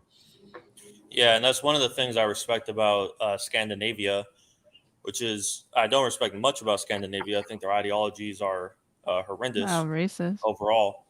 But they don't have much, as far as I know, they don't have much wealth inequality. And that is one thing I hate about America, is we have tremendous wealth inequality, and it is very bad for society. So, well, then you should be pro inheritance tax, because the reason they don't have much wealth inequality is because they have really high taxes and they redistribute that money. So the more you redistribute that money, the less wealth inequality you're going to have. But you think it all factors down to that one thing, Alex? No, there's this combination of things, but the point is that in Scandinavia, the taxes on average are a lot higher, and they redistribute that money. So therefore, the wealth inequality is lower. The less taxes you have, the less redistribution you have, the more wealth inequality you have. It's actually a pretty straightforward formula. Mm-hmm. Well, there is always a balance, though. I should caveat. Sure. Like I said, if there could be a 50% tax to fix all the problems in society, that would be fine. But when you start getting to like 70%, 80%, then it's like, all right, cool. I want all the problems in society to be fixed, but I also want some fucking money for myself. Like I want to keep some of my own money. So there is that balance there, right? So. Yeah, I mean, I think at the end of the day, also, which is sad, is the people who actually generally pay the taxes are like people who work traditional jobs, who are like upper middle class, like my mom, who works at like for like a big corporation, right? She's legit paid like 30-40% in taxes, right? But the ultra rich typically are not actually paying taxes. Like they're kind of typically they're dodging it and they're getting through loopholes. I strongly disagree. Actually, really? Yeah. Look up where does tax money actually get generated from? Well, are you talking about percentage base? Because we're talking about percentage base of like I'm talking income. about Yeah, like absolute sure, dollars. but like But we're saying like I pay, for instance, I pay property taxes on properties that I own, right? So that's a form of tax, right? But and my goal is to going own to the state, and that's not going to the federal government, right? fair, but it's taxes. At the end of the day, it's taxes. You're paying to a government entity. Just to clarify, I'm talking about federal taxes. Yeah, got it. I understand the point Alex is making, though, because a lot of business owners, whether small or big, if you read the tax codes properly or work with an accountant, like Alex was stating before, you can basically jump through loopholes and pay very minimal taxes. So the people paying the majority of the taxes are the ones who work corporate jobs, the ones who work retail jobs, and they just pay the standard taxes that are taken out in their paycheck. What you're referring to is the most impactful, which is absolutely correct. The people making $200,000 a year in LA are getting fucked because they're not only paying a lot of their high W-2, so they're paying a lot, and they've got the highest cost of living, and there's no way around it. But this idea that like the rich don't pay taxes, there's a reason they don't pay. It's not like they get to press a button on a sheet or check a box on a sheet that says don't pay taxes, and they don't like they're still investing that money elsewhere. Yes, so, you have to invest or spend the money elsewhere in order for it to be a tax write-off. It's not like this, phantom, like, oh, they're just keeping all this money and avoiding taxes. Like they have to do things that are beneficial to. Well, I mean, not really though. You can set up a 501c3 and just do nothing with it. There's a lot of tax loopholes where you can like literally write off your jet. You had to buy the jet, which props up that company who employs people. So my point is like, there's not some like, oh my god, you're saying taxes. There's redistribution of wealth, but it's still a loophole. For instance, of paying the government your taxes. Yeah, I'm a real estate investor, and there's strategies that I can implement to pay zero in taxes, and I absolutely would implement them. Do you think they should exist? Absolutely. This comes down to the chicken and egg argument, though, because if the government is corrupt and they're terrible at spending money, can you really blame a rich person for not wanting to pay much in tax? Let me ask you this, Brad. Hold on. Can I ask Brad something just really quick? A lot of your arguments seems to be based off of like government is corrupt, right? They are corrupt. So in your, sorry, it is corrupt. But go on. Yeah. Okay. So with that premise, I have to ask you, if not having a government, who would you want to be in charge here? Are you just saying that like because it's corrupt is the problem, or like are you? No, I'm not. I'm not an anarchist. I mean, we need a government. I'm just saying Okay. that if you're a rich person and you know that the government is corrupt and they're going to blow the money on nonsense, then why would you? What motivation would you have to pay? Brad, the I do Well, not. I would have to say just really quick. Who has the most incentive to take care of their people? What do you mean? I don't The know. government or any sort of business or individual? It should be the government, but it's not. It's Right. not. Okay. Wait, Brad, I do not blame at all any rich person who doesn't want to pay taxes. I personally try to pay as minimal tax as I can legally, right? You just I said don't- it's 1%. I know.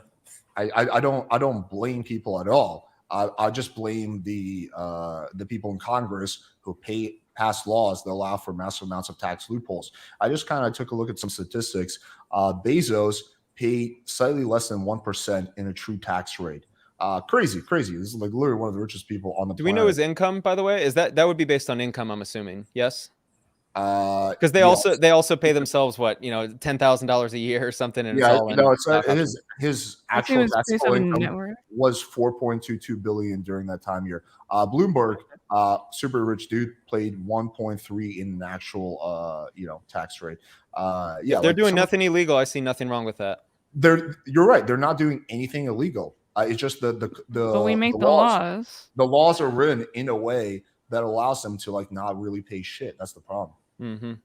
But I don't know what Bezos does or doesn't do. I'm not really, I don't know. But I think if you are, don't you think like Bezos should pay the same percentage at least as like a school teacher or a firefighter or a police officer? well, I was about to say, I think if you are someone like Bezos, like tremendously rich, and you go with the philosophy that the government is corrupt, they're going to blow the money, so I don't want to give my money to the government, then you still do have a moral responsibility, in my opinion. If you're going to evade taxes, then okay, fine. But you still have a moral obligation, in my opinion, to donate money to charity, to give it to homeless people, to help the less fortunate. And to be fair, a lot of rich people do that. But the Well, problem is if he does that, then good on him. Because it's a tax dodge. Yeah, it's a tax write-off to donate. But the problem is It's still getting the job done. I mean, the problem is It's not. The problem is with legislation. The legislation that basically makes it so that a school teacher, a police officer pays like 35-40% sometimes, right? People who actually really need that money, and the ultra rich pay like 1% or like 0%. You should want them to pay 0% because that means their incentives are completely in line with growing a company, right? If Bezos' entire compensation package is in line with growing a company, then his incentives are strictly to grow the company and benefit everyone as a part of that company. That would assume though that his salary is So we're talking about the individual? purely coming from incentives and not that he's just getting like some kind of a gross amount. But with these CEOs, to keep in line with our talk, how would a CEO dodge taxes? So let's say Bezos makes $1 million a year. Let's say you're a software engineer and make $1 million a year. You're paying $350,000 in taxes. Bezos makes $1 million a year. How does he pay the number you just presented with 2% or whatever? Yeah, he's taking advantage of tax loopholes. But what are those loopholes? How do these CEOs pay 2%? I'm not ultra rich, but I can speak somewhat from experience. I know that with me, well, actually, I don't want to get into my tax structure. I can tell you privately if you want to know. But yeah, there's a bunch of tax loopholes you can use. Like offshore companies is a popular one. I believe asset depreciation is definitely one that people take advantage of quite often. But you have to invest in the assets, which is investing in this country. Unrealized gains as well, and also like a lot of stocks and stuff, But that would not be a taxable event. I just think if you're at a point where a billionaire pays, like if a billionaire is paying 1% and a school teacher is paying 35%, then something is wrong with the tax code. Also, loans, like billionaires are like huge at loans. It's called like buy, borrow, die. Yeah.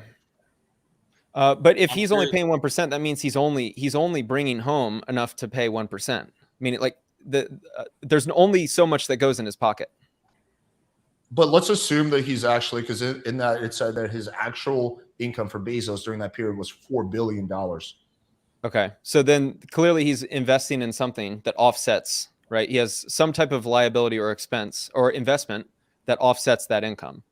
But What don't you is think don't you think it's crazy that Bezos would pay 1% on 4 billion and a school teacher would pay 30% on 50,000? Like that to me just seems like that's just kind of like messed up. I see nothing wrong with it because the school teacher's not investing in infrastructure or a company or. No, they Yeah. are investing in infrastructure. Are you ridiculous? Like, we all invest in infrastructure. That's what our taxes pay for. How Amazon is able to make the billions of dollars is on us. We pay for the roads. Correct. Everyone pays for the roads. Well, I'm somewhere in the middle Why of the it. fuck do you think that they're the ones creating the system? Of course, we are paying for the infrastructure. That's ridiculous. That you're going to say like they're investing in the infrastructure. Get out of here. They also use a lot of offshore companies to dodge paying taxes. That's pretty common. I do have a question Yeah, of about the course. write-off issue, though. Let's say if a rich person decides, instead of giving my money directly to the government, I'm going to help these. I'm going to give it directly to these charity organizations and then do a tax write-off. What's wrong with that? That almost seems better because they know. Most Well, charity I'm organizations exactly where are. they're I'm okay with that as long as it's a Bullshit, legit that's fine. charity. No, I'm asking Nina specifically. Oh, okay. Because you don't have to actually do anything. What is you as an individual right now could just set up a charity organization. They don't really have like significantly good oversight. They're actually historically been used to be a like we're saying that the loopholes that you would use to for one improve your public image, and for two just kind of put money into so you don't have to pay taxes. Yeah, And but you can if funnel if shit I'm through a all the rich time. person, but if I'm a rich person and instead of giving directly to the government, I go to a homeless shelter or an orphanage, I vet them, I make sure they're not corrupt, I make sure my money is being used wisely, for a good reason. I give directly to them and then do a tax write-off. What is immoral about that? I personally think It's it's not inherently immoral. Like, what do you mean? Like, if you're doing Or it in the right way, but I'm saying it's used generally. Brad, it depends on the tax loophole. I'm okay with the donating. Charities are more likely to be corrupt than the government is when in terms of like, because they don't have the same like checks and balances that the government has. Do you have any evidence of that? To back her up, I think there was one thing like the. Unfortunately, there are a lot of corrupt charities. I don't think they're as I corrupt. know there are some. I don't know if they're like as corrupt as. I think government. as a I'm saying whole- in generally, yeah, just as a whole, charities do not have the same checks and balances that the government does. There's obviously corruption that gets through, like we were talking about with the leaky bucket thing, of course. But in general, charities are able to be very private in their finances, where if we're talking about government stuff, we have more checks and balances with that. Sure, in theory, I agree Yeah, I with that. think that's a good point. I had a question for Nina. I hear a lot of leftists make moral judgments against Elon Musk. They think he's a bad person. You call him a piece of shit. What do you not like about Elon Musk? Or why do you think he's a piece of shit? Oh, well, have you seen him tweeting recently, doing a lot of Nazi dog whistles on Twitter? I mean, like, I could go on forever, but like, just keep it simple with that one. Do you think that that's not problematic? He thought, I don't know. that shooter I that. haven't seen his recent tweets. Okay, well, let me tell you about it. I'll give you a very specific example. You know that shooter that he was a Hispanic man with like swastikas on him, and he shot like I think like 8 people, including a few children, in a Texas like strip mall. It was like I'm maybe like in Texas, by the way. State for the true patriot. so am I. Go on. Shout out Texas gang. Do you know what I'm talking about? No, I don't. I don't watch the news. Oh, you're not familiar with that? Okay. So there was a guy who shot up I don't know if anyone has a link to it, but like shot up a strip mall. I know what you're talking about. Yeah. Right. And he killed 8 people. And there was a lot of people posting about the fact that this guy had like neo-Nazi tattoos that he had been posting on like Russian like social media website like months and months ago with like pictures of this. And Elon Musk was like being like, this seems like a psyop. When people were reporting on it, like he replied on Twitter to people who were reporters who were reporting that that seems like a psyop with like a like whatever face. And that seems for one a very problematic example of his behavior, considering how popular he is. He had a bad take about a current issue, but I don't. And he keeps doing it. I don't think that offsets like the fact that he's pushed us so much further. Do you want me to keep going? Energy, the fact that he has pushed us so much further with private space flight. I mean, he's the only like legit private space company that he's pushed us so much further in terms of solar. I mean, like to me, it's like tweet. It matters a little bit, but it's not as important as like all the other shit. No, Alex, the tweet is everything. The tweet is so his tweets don't matter or what? I think it's very important to also like you can dislike someone like it's from what you just explained. That's not a good look. I would agree that that's not a good opinion. But like what are the victims? You know, like when it comes to Elon Musk, like if someone has a bad opinion, probably you the can people disagree that were with their... murdered. Well, what do to you my mean? knowledge, he didn't Elon murder Musk them. didn't pull the trigger. Like Yeah. that's a stretch. Okay, so neither did Alex Jones. Neither did Alex Jones. But him saying it's a psyop, that Sandy Hook was a fucking psyop. You think that didn't cause issues? Well, I That think clearly he- caused Those issues, and that's families? why he Yeah. was convicted and charged. Yeah, millions of exactly. dollars for So that. But okay, You're so not back to putting Elon. two and two So together here? I think you can look at Apples and tweets and go oranges. like, okay, I dislike this guy, but I It's think not. altogether, Elon Musk is a massive net positive for all the companies he's built for electric cars. I think he's going to be very important, and I think it's important to separate the two, personally. He asked me, okay, just to answer the question, he asked why leftist thinks he's a piece of shit, and I'm answering why for many other reasons. But like, it seems like it mostly. he's also been doing like Nazi dog whistles on Twitter, dude. Like, if you're just gonna say, oh, it's not one tweet, dude. It's like a series of look at his Twitter, look at the things that he says. Like, what are the Nazi dog? you're gonna whistles? tell me that you're unfamiliar with it, and then shit on me for when I give you an example of something? Well, I just think it's fine. That's Not your you, sorry. example.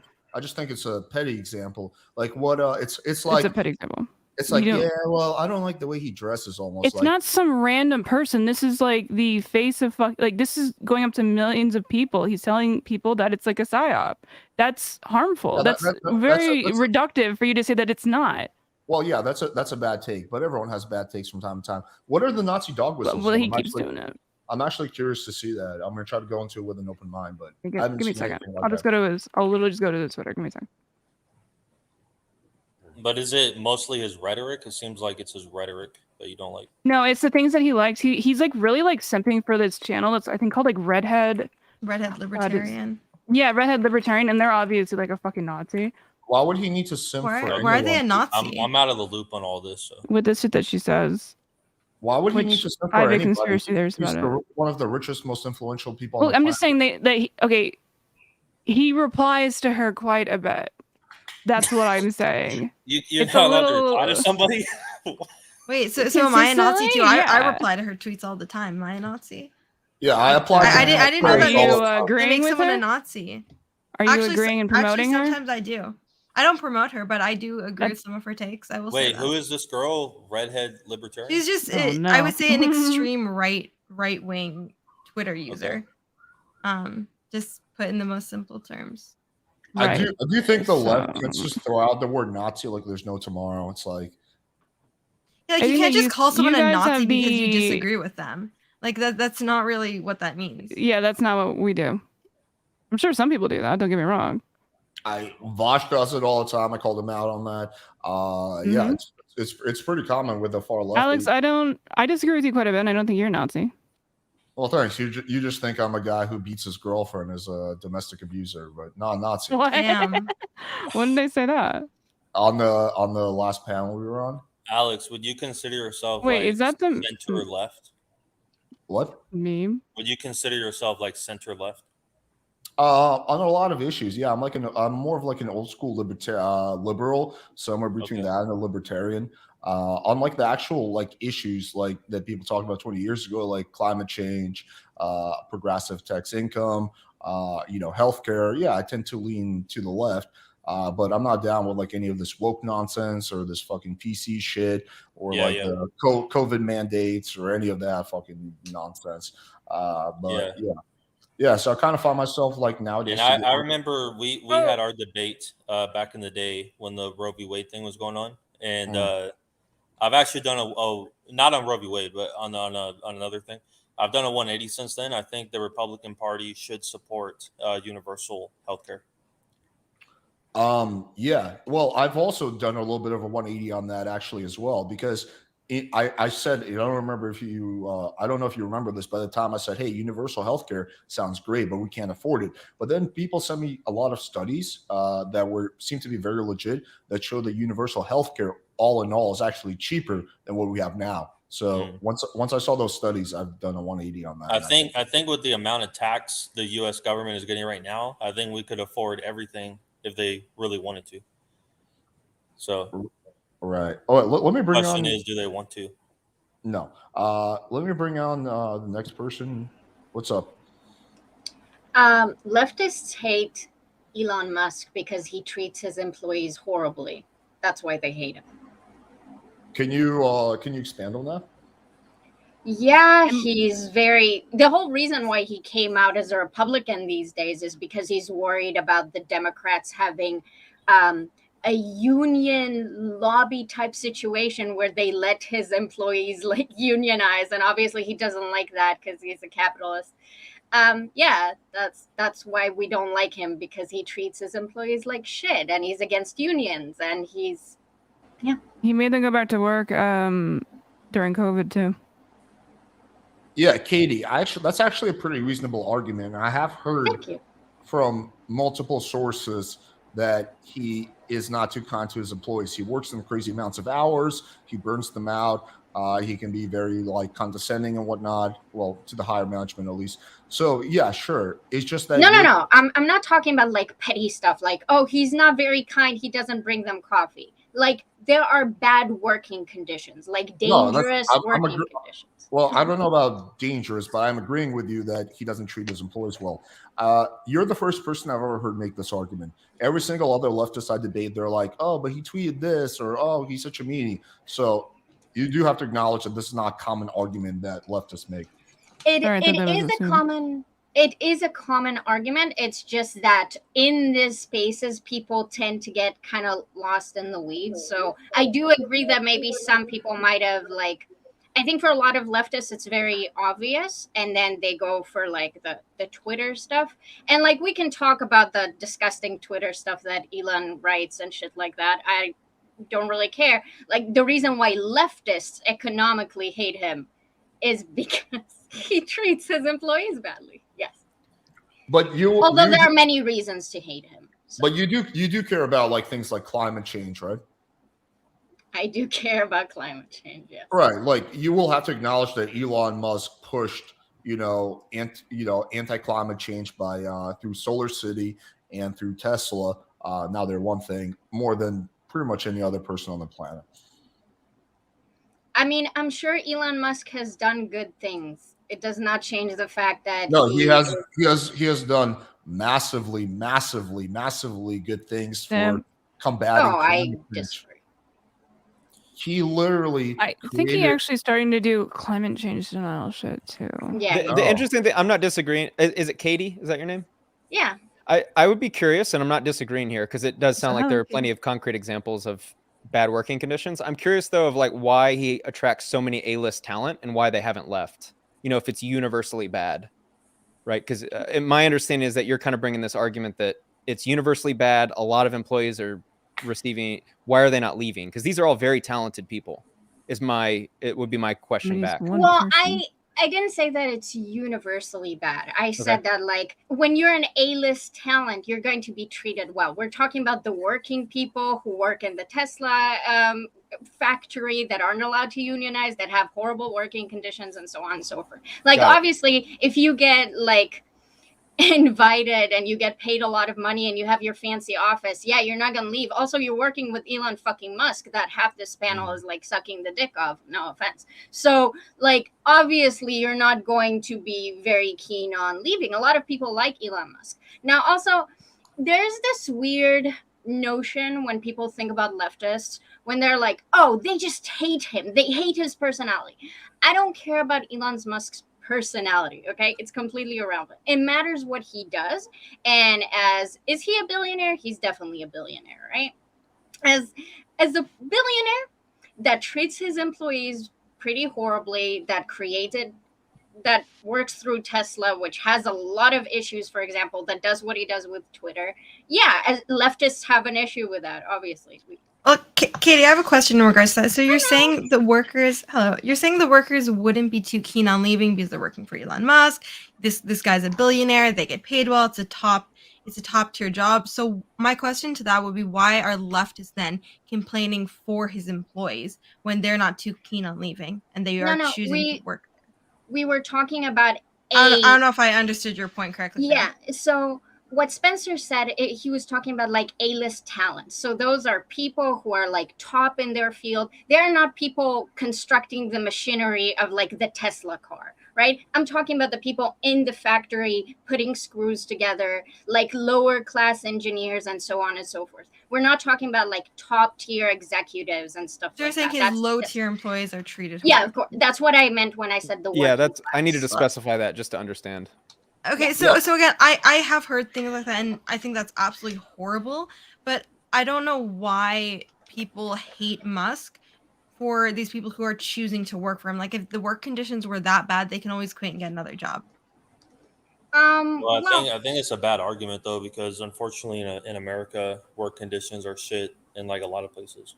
Yeah, because like So you it's take Bezos for example. Like everyone knows Amazon drivers have like the worst jobs. They have to drive. They pee in bottles. Trust I've us, heard. we hate Bezos too. Like Oh, we absolutely do. I love Bezos, so that'd be a fun disagreement. I'll give you this. I hate Bezos more than I hate Elon Musk. Okay. But I just don't understand why. And I'm assuming, Katie, you work for neither Bezos or Musk. Thank So God. I don't know why.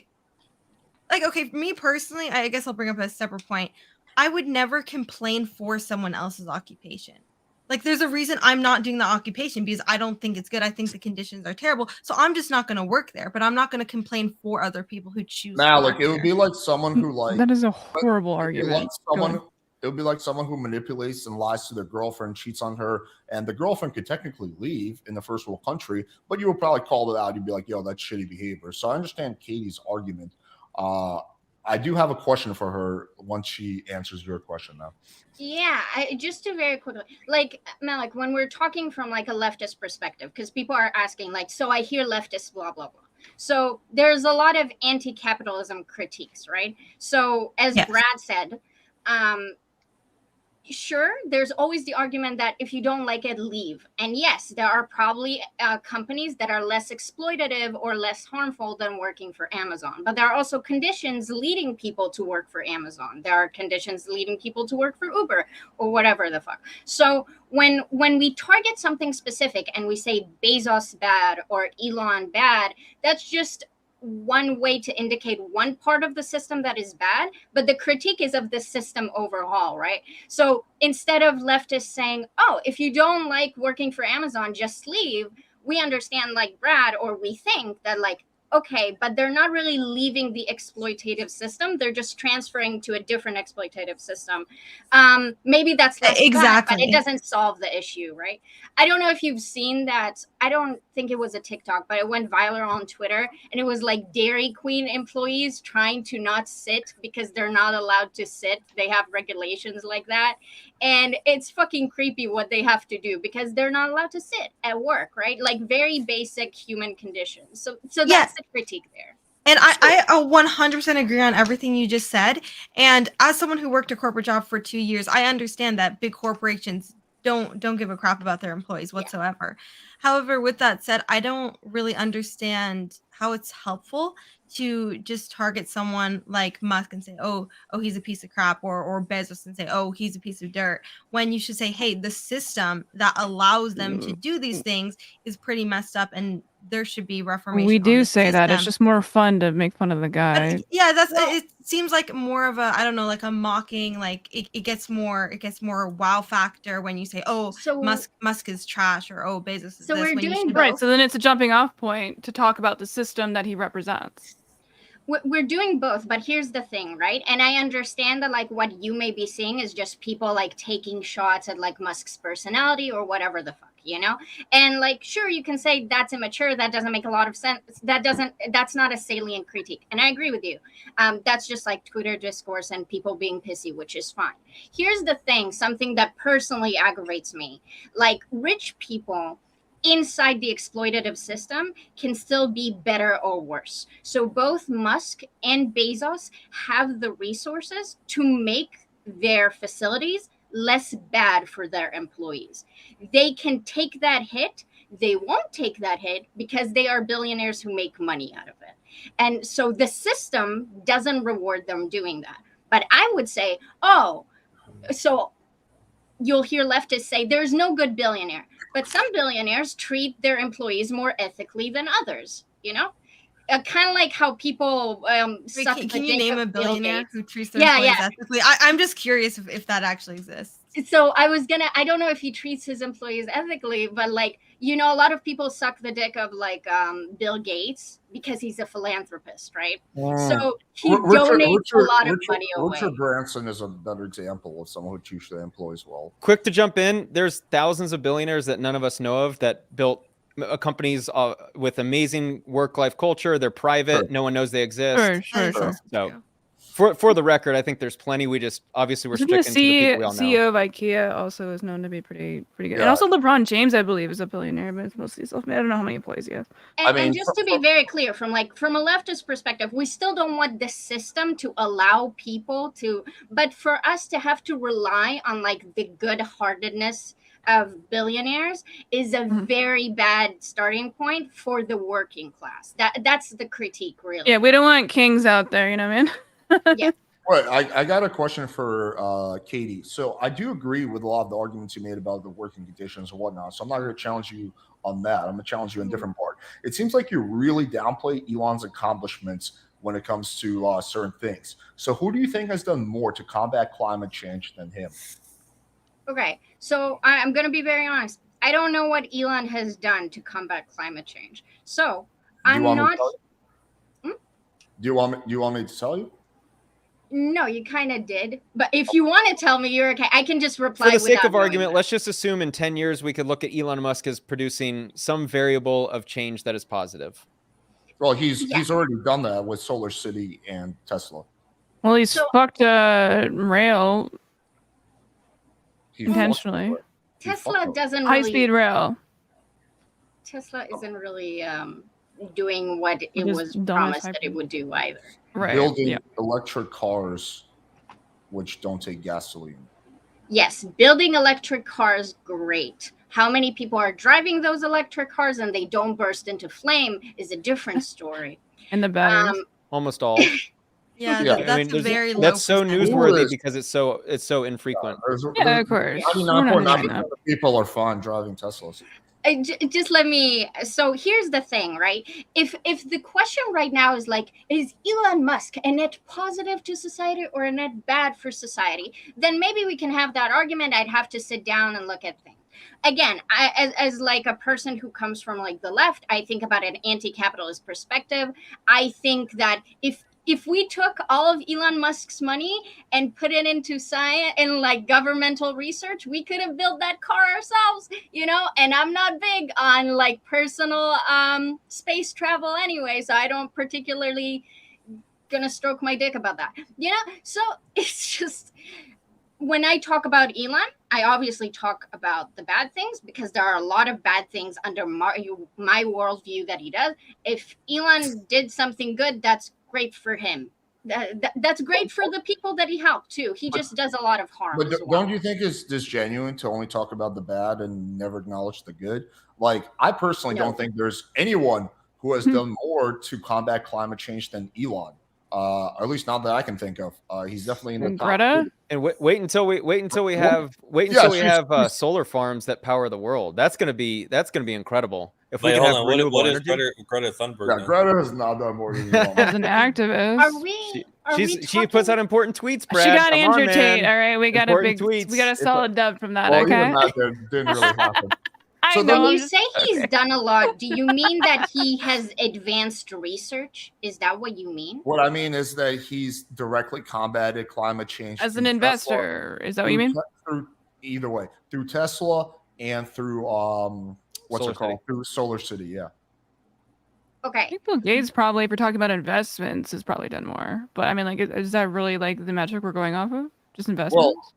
To me, like Yeah, it climate sounds like- change is important, like combating climate change. Right, If I I'm say- saying, but is that the metric we're going off of? Is it just investments? Because I think that's a different conversation. If we're talking about I just don't want to get into debate with you about what percentage of it is investments. I don't think it's just investments. I think he has actually personally been involved in each one of these companies. He has, Personal? Yeah, he would literally sleep on the floor By- of Tesla. He actually does a lot of the engineering himself when he can. So he's not just like some like He's a notoriously horrible coder. Like, what do you mean? I think you should. If you want to have a full nuanced argument about one individual, I think it would be important to read Ashley Vance's book to understand. I what he read that built. book. It's a great book. He's incredible. He's one of the best entrepreneurs, arguably the best of our time. I guess Yeah, I'm can just I a bit ask, confused. You're self-made too, right? Is the point of this that like None a of us are, by the way. person- None of us are self-made. Well, know. is anyone self-made? Yeah, no. I guess, Alex, what I'm asking is it seems like a very weird thing to fixate. So I am pretty convinced that there's a person who has done more for climate change and none of us know his name, right? Like probably a lot, probably hundreds. If we're talking about how Elon Musk's money went into bettering the effects of climate change, sure, there's also a lot of evidence that his money went to directly oppose that, specifically with the train that he really capped at. Where was it? Was it California, Nina? I don't remember. Oh yeah, It was a very they wanted to. Yeah, they wanted to do high-speed rail between San Francisco to LA, and then he's like, no, we're gonna do the Hyperloop, and then all he did is like that bullshit thing under Vegas for whatever reason, and yeah, he put a huge damper on that. So basically, But Intentionally. let's say for the basically sake of argument, advancing- I agree with you. Let's say for the sake of argument, I just want to see where you're going with this, right? Let's say Elon Musk has done great things for climate change, and I just say that, okay? Mhm. Now what? well, then that's an accomplishment that we have to give him. If that is Okay. typically for leftists combating Why? climate Because he change. has money, and he Let me- chose to invest it in a way. No, because Okay, so all we have to do, all we he have to do hasn't- as he has leftists made say progress that, and on a then cause do our that we care complaints. about. Yeah, Like if there's a doctor who is really rich, but they invented a vaccine that saved tens of thousands, hundreds of thousands of people's lives, then I would give them an accomplishment. Like, hey, you accomplished that. And it's the same thing here. He has But we significantly can still progressed. criticize them, right? You can still criticize them, but you have to also. All you right, we can't just have be to say at the one-sided. beginning. No, it's just not genuine. Well, to I be would imagine that one-sided. would go both ways, right? Do you criticize them too? Sure, there's many things I could criticize him for. Okay, well, that is fair. Okay, But Alex. just- my issue is one with people who are like super anti-Elon. They can't name one positive thing. Like they're like, oh yeah, I guess he like maybe did something. Same thing but, with like, someone else. Who are you talking about? I don't know who could I be talking about, but I do have a question for Katie and Nina. I don't know what you're talking about. Would it be fair to say that if Elon is mistreating his employees, then he's wrong? He should not do that. But other than that issue, his opinions are simply his opinions. He can have his opinions. Okay, well, the thing is, he's not fulfilling his fiduciary duty if his opinions then change the stock of the companies that he has those duties to, or the investors of those companies that he has that duty to. You're referring to Tesla, correct? I don't remember like the whole like pedo thing or whatever that actually got him removed from the board. I think that might have been Tesla, so I think that's what I'm thinking of. Yes. Yeah, I think that's a fair argument. Like if his behavior is causing a significant financial damage to his shareholders, I think there's certainly. Oh, But over wait, there the- was an interview. Bro, how Sorry. far do you want to take that though? Because I don't want America. I mean, it already is, but I don't want America to be full of all these CEOs that are pussies. Like they don't say anything. like I respect, even if I disagree with some of Elon's opinions, I respect that he has strong opinions. Yes, very rich people who are very powerful in society truly are brave for saying their semi-Nazi-esque opinions. Well, I have a Could I someone have a tell me this. Like you, The Nina, framing you on said that was this quite good, like Katie. 20 minutes ago, but I Thank want to see these Nazi tweets that you mentioned. Yeah, go ahead, Malik. Yeah, no, I was just gonna say, like, I don't understand why people. I get it. Some things are very dangerous to say when you have such a large audience, especially on the internet. However, I think it's more dangerous for other billionaires and other people of power and of influence to say like scripted, politically correct things that they're fed to, and maybe it's to slightly subconsciously, maybe little innuendos to try to make the people believe one way. And I think that's more dangerous than just having a wrong open You opinion. don't think that Elon may be Musk is perceived being negative. fed the opinions that he's been saying recently ever since he turned Republican? From He who? might be. I honestly can't say that. Honestly, he probably isn't even the one managing his own Twitter account. If I'm being honest. God, I hope so. I mean, maybe he he's may not be. directly That's he something is we'll never directly know. confirmed in interviews that he did tweet these things out. He literally made a tweet about fucking George Soros saying that he's Magneto. If you know anything about Magneto, he's the villain. He's also a fucking Jewish person who also survived the Holocaust. It's a little obvious on the nose, and that was in an interview that he did Wait. not that long ago, where he also said, "If I lose money because of the tweets that I make, so be it." Okay, Yeah, I respect can that. I You give don't my respect that. response? I respect though? that too. Yeah, I go mean, ahead. honest king, I guess, but like it's a very Nazi dog whistle. If you're asking what I'm Wait, saying can when I we say see Nazi the- dog can we see whistles, the Nazi dog whistles? You keep talking about them, but you haven't showed them yet. sure. Do you want me to link you the interview? Do you want us Yeah, to just call show me it the- like Nazi apologia? Would that help? just- Would that make you feel any Well, better? I don't know what Alex? the tweet is because I haven't seen it yet. So if you can show me. Well, the I'm tweet. talking an interview where he is being confronted about it's like 5 minutes if you want to give us a little watch. There's two fun things in there. Yeah, at the same Alex, let's give it a watch. Let's give it a watch because No, Elon looks pretty no. savage in this. But you mentioned it was tweets. Like, can you show me the actual tweets? He read the tweet that I think she's referring to he spoke about tweets, I think, in his interview. right. Okay. The interviewer is reading him his tweets, which was that he referred to George Soros as Magneto. That is a massive stretch to say that was any kind of anti-Semitic. First of all, Really? you don't even know that Magneto is Jewish until the, Yes, you do. That's his X-Men entire tweet. fucking backstory. Are you serious? Wait, The hang on. entire Hold on, backstory is he got his hold on. powers when he was in a concentration camp. Until the prequel, right? In the first, second, whatever, third The X-Men. You don't really know that. You're talking about the prequel. We're talking about X-Men First Class. It's the first talking about scene. It's the X-Men now? first scene of Yeah, the first wow. X-Men movie, dude. It's Okay, literally the I'll first just- scene I'll of the just- first X-Men movie. And I'll it ju- doesn't I'll just- matter. The comic books have existed for a very long time. Okay, I'll just grant you Kidding me. that. I'll just grant you that because I haven't seen it in a while. At the end of the day, this is such a stretch to say, "Oh, this was anti-Semitic." What he was obviously saying is, "Yo, this guy's evil." He wasn't saying, "Yo, this guy's like a dirty Jew or whatever." Yeah, Like, this Jewish guy who survived in a concentration camp or during like the Holocaust, like George fucking Soros did, is evil. George Soros Okay. survived a concentration camp. What? During the Holocaust, he's a Jewish man that was of the area. I'm not sure if he was directly in a concentration camp, but I think you Yes. have to be very careful assuming people's intentions because I I will why tell do you. you say that? Wait, can I ask shut you? What do you think he was? Sorry, Nina.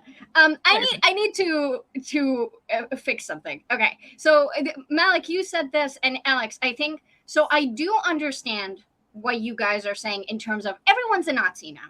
I do understand that. Here's the thing that happens: people who have large platforms, and anyone would be stupid to say that Elon Musk isn't a huge influencer, both money and like in terms of social capital. It's just how it is. He has a huge platform. I don't follow Elon Musk. I still see his fucking tweets on my Twitter, okay? I don't fucking know how that's possible, but he ends up there anyway. Anyway, There's a block button, by the way. I will do that. Girl, seriously. I was I've about to been say that's the thinking about easiest solution in this entire discussion. Like if seeing a meme Elon tweeted like really ruins your day, like you can block him. That's I not what need we're to talking. block more people. Like, I'm not gonna. Right. Anyway, I think you should. I think you'd be happier. yeah, I Mm. agree. Here's the thing. How public figures use their platforms really matters. And while I do agree that Elon Musk is probably not a Nazi, he is now an official Republican. Probably. He paddles. We don't know his intentions, dude. We don't know. Do you know what's in his head? I don't know what's in his head. See, I can do that too. But you can't just like stigmatize everyone who like. Wait. personally, Yeah, but you So, realize I you're do doing agree. you're doing the same thing, but in the opposite direction, right? So I do agree that calling him a Nazi is a bad take. That's why I don't think me or Nina said that he's a Nazi. What we did said, he amplifies things that are either Nazi rhetoric, transphobic rhetoric, anti-rights rhetoric, and so on and so forth. In the amalgamation of those things, you could argue that that's supporting some Nazi people. He outright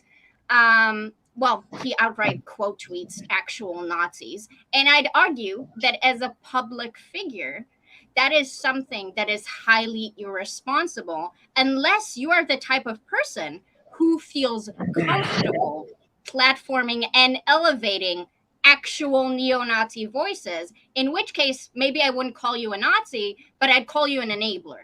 So far, the only concrete example I've heard of how he's enabling Nazism is that he made a joke about a fictional character. No, I Can told you you that tell he me did. what He you got- said that it was a psyop when that fucking guy with Nazi-ass tattoos on him shot up that mall in Texas.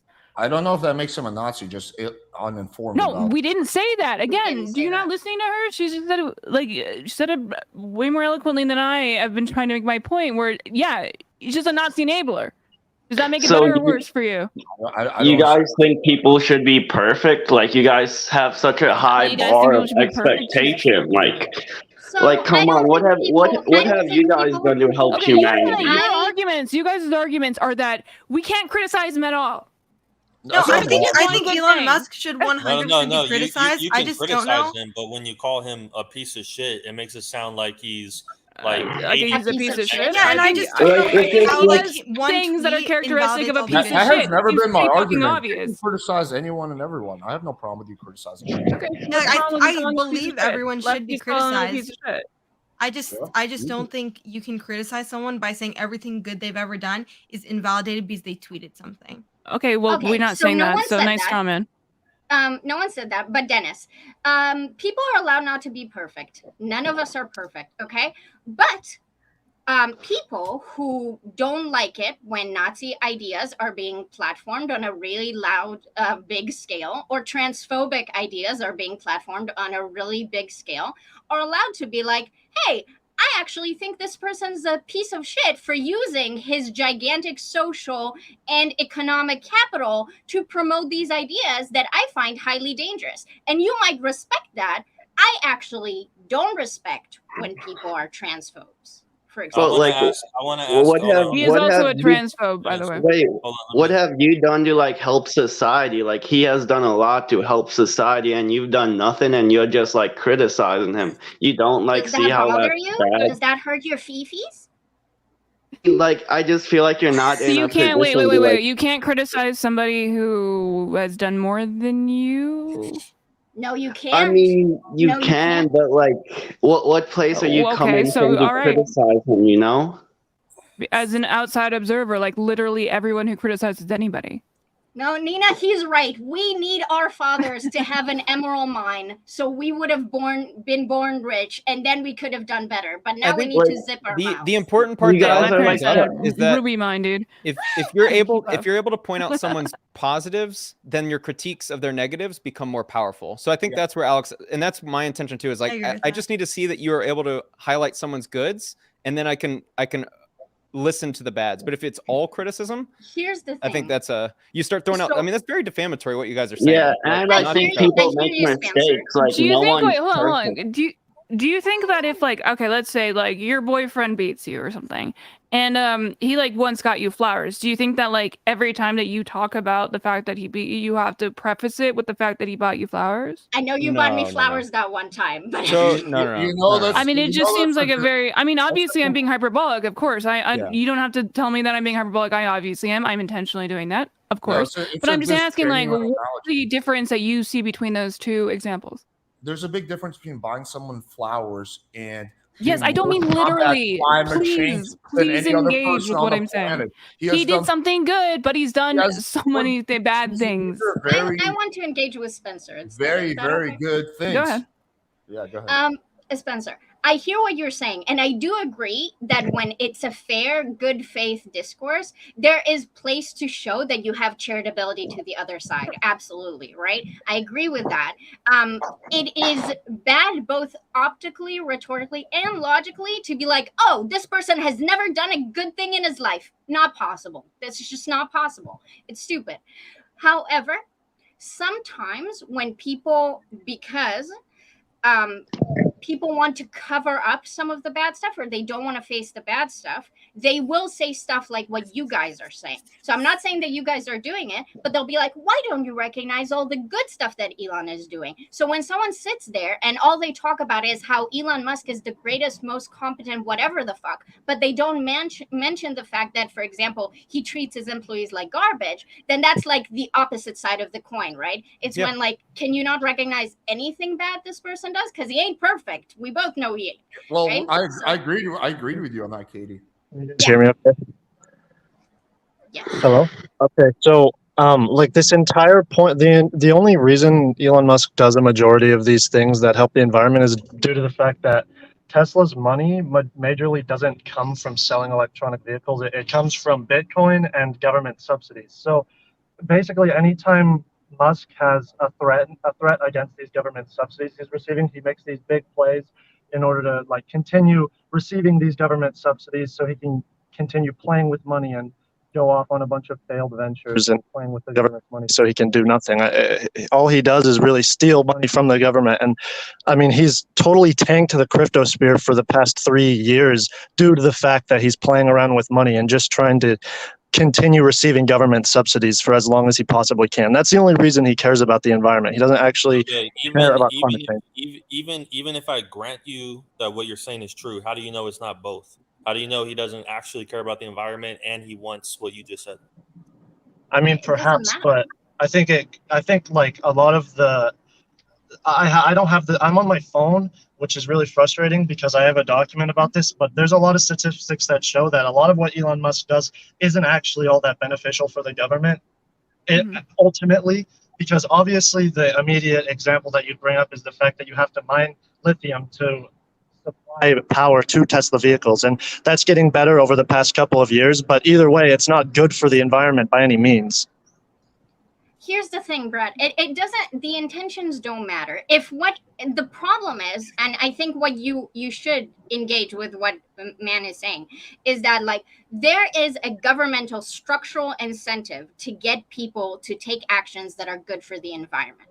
And Elon Musk profits from that incentive being set for him. So Elon Musk for his, sorry, I didn't mean to interrupt you. No, you're good. You're good.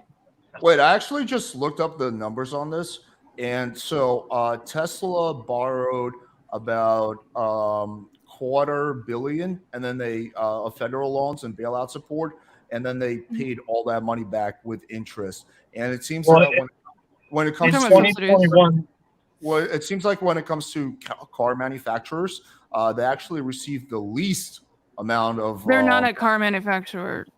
They're a tech company. Yeah. Tesla makes cars. Yes. Yeah, but they're considered a tech manufacturer. They have different like it's complicated with that. So Elon Musk, what he did was he received a lot of money through government subsidies from the years from 2015 to 2020, and then with that money, there's a lot of proof that, or there's a lot of evidence that shows that he spent a lot of that money and put it into Bitcoin, and then he basically artificially manipulated the market to rally that coin up to a point where he could then rug pull it, and he made an insane amount of money off of that. So yeah, he doesn't need to use these government subsidies now that he has $300 billion. So, but that's where they made a majority of their money over time. And in 2021, they made a majority of their money off of Bitcoin itself. Like that's where Tesla profited majorly off of Bitcoin, because they're not actually a car company. They're a feigned car company in order for Elon Musk to do his weird billionaire shit, like eccentric billionaire shit that never worked out. Never works out. Tesla truck never worked out. The stupid tunnel he made in LA, that never worked out. Half of the shit that he's ever tried to do in SpaceX never worked out. What he said, none of that is actually okay, true. bro. You will not succeed at everything you try. I don't know what is your point. Well, he hasn't succeeded at anything. Why do you focus so hard? He has been. Well, no, he's just like Elon succeeded at all these things, but he's failed at half of them. No. Like, he has all the money in the world to try again. Yeah, we killed like 500,000 people in Afghanistan, but sometimes he invested in a bunch of lucky ventures that ended up getting him a bunch of money. Tesla, like what do you but this is always the yes, the he fun bought thing. This is always the funny Way thing smart. about. Will you this at is least always the acknowledge funny he was thing about successful leftists, though. with In PayPal? SpaceX, people try to say that he founded SpaceX. He wasn't. He did not He found got out SpaceX. from the He company. funded it. Twitter. Never I don't care if he funded it or if he came in a little bit Yes, later. Twitter, he bought. We're hurting Alex. No, I'm good. No, Not meaning to wanna derail. say this. It's been fun hopping on here. I do need to head out and get some shit done.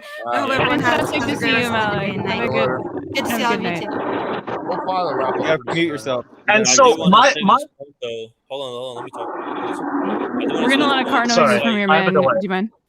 It's like I do see leftists a lot, like, you know, say this point. It's like they'll be talking about an entrepreneur and they'll be like, he's failed at everything he's done. He's the worst businessman ever. He's failed at everything, but he's a billionaire. How does this?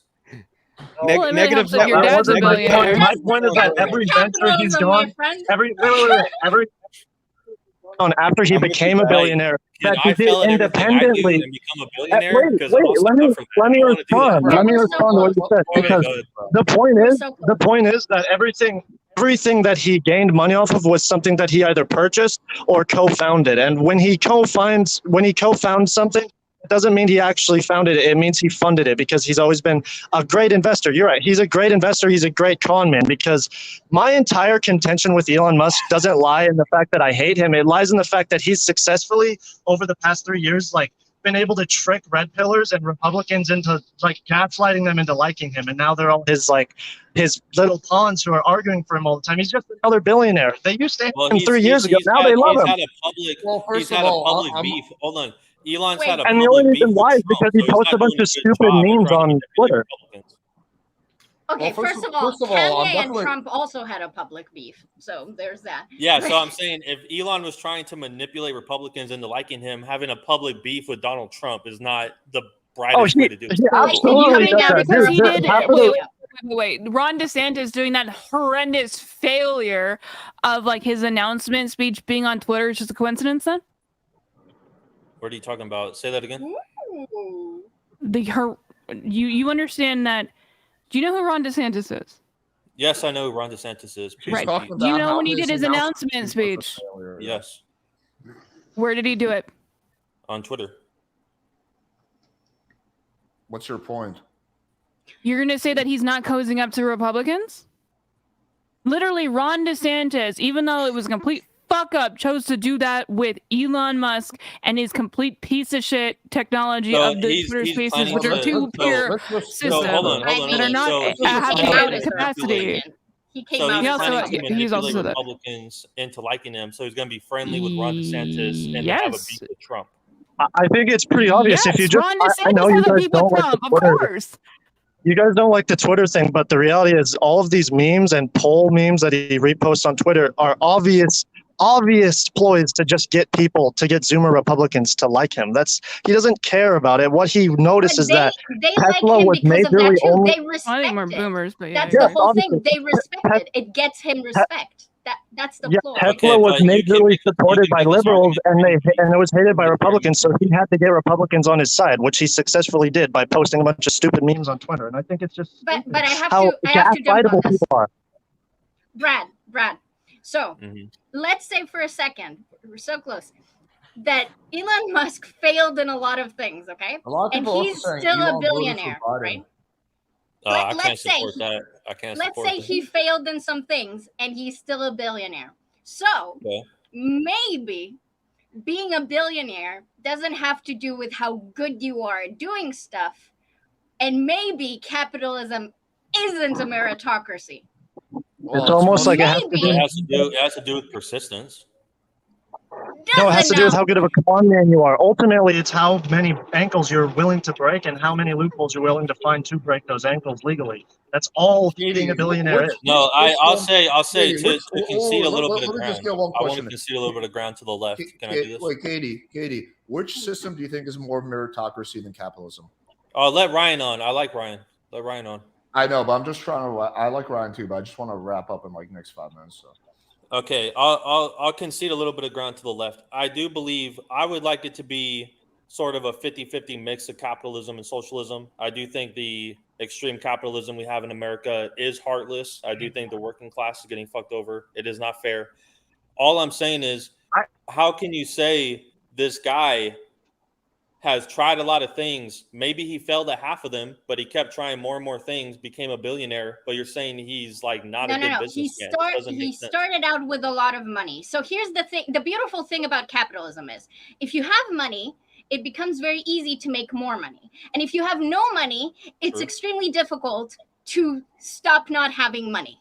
It's extremely expensive to be poor, and the richer you are, the easier it is to generate more money. I don't. How much money did Elon start with? I'm asking because I want to know too. I actually don't know that. I believe. He sold PayPal, and that was his first come up. No. His father literally owned a diamond, an emerald mine. So I mean, that's the type of money we're talking about here. But do you know, like, because I know Trump got $1 million loan, like we all know that story. But do you know, like, how much Elon started with, or does nobody really know? How would you know that about an individual? That seems very like I'm not like his tax guy. Like, no, I'm saying maybe did Elon say it somewhere? If your parents are billionaires, how much money did you start with? His biography made it sound like he came from like South Africa to like Canada and America, like broke as like a backpacker. Yeah, maybe a lot, maybe none. Unironically, he was an illegal immigrant. He overstayed his visa. Because I do want to say it really depends on the relationship he had with his parents. Just because his parents were rich doesn't mean that he started with a lot of money. Maybe he did. It depends on the relationship. I do want to say a point though. Obviously, if you start with a lot of money, it will be way easier. Okay, so you think somebody who has a billionaire parent? A lot of people lose money. Like a lot of people lose money. Like, okay, but for every rich person, for like every rich kid who started with a head start, how many go on to be a billionaire, and how many go on to be a drug addict and blow it all on drugs? Like, this is not. Wait, but Brad, there's a difference between having like a rich upper middle class family and having an elite dad. If you're in the elite, you're not going to leave the elite. Your parent is going to keep you within the elite, whether or not he gives you a job at his company or you inherit something from him. You're not going to become a poor person after you've had a billionaire dad. That just doesn't happen. What if Elon started with zero? How many kids? How many kids? There's actually, there's a good documentary.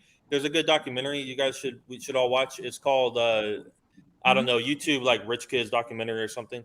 It's all these rich kids, and a lot of them are pussies. They would not do what Elon Musk did. They would not be putting their neck out there. They would not be speaking loud. Good. And this is another problem. They shouldn't be able to inherit wealth. All right. No one is saying Elon Musk isn't a smart businessman. He is. That's my whole point. He's a con man. He's a genius con man.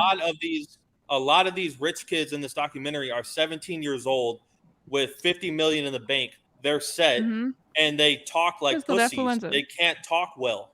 Well, quick question to Nina and Katie. If Elon Musk, if it was proven that he started with zero, would your opinion on him change when he started Zip 2? I would respect him even more. Not really. Okay. If he started with zero, I would respect him even more. This was the question for them. Yeah, me and you seem to not understand Elon Musk's history. Guys, let me explain to you his history. He made money off of PayPal. He had purchased PayPal with money he previously had. He made money. He literally got outed from the company because he was failing so hard. How did he get the money before PayPal? I'm sure his dad gave it to him. Yeah, see, there's the major flaw, Brad. Look, if you're going to critique someone really hard, you kind of have to know their history. What do you know? I'd like to answer.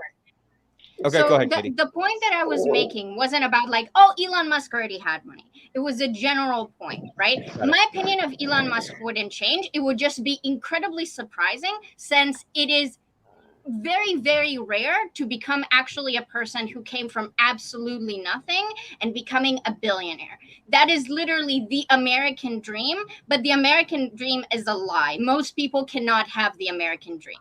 It's not possible. It's not how capitalism works. Capitalism needs most people to be losers. So that would not change my opinion of Musk, not really, because my critiques of Musk have to do with how he utilizes his money. However, the point was just that to say, oh, you say this person has all these failed projects and yet he's still rich. Clearly he's doing something right.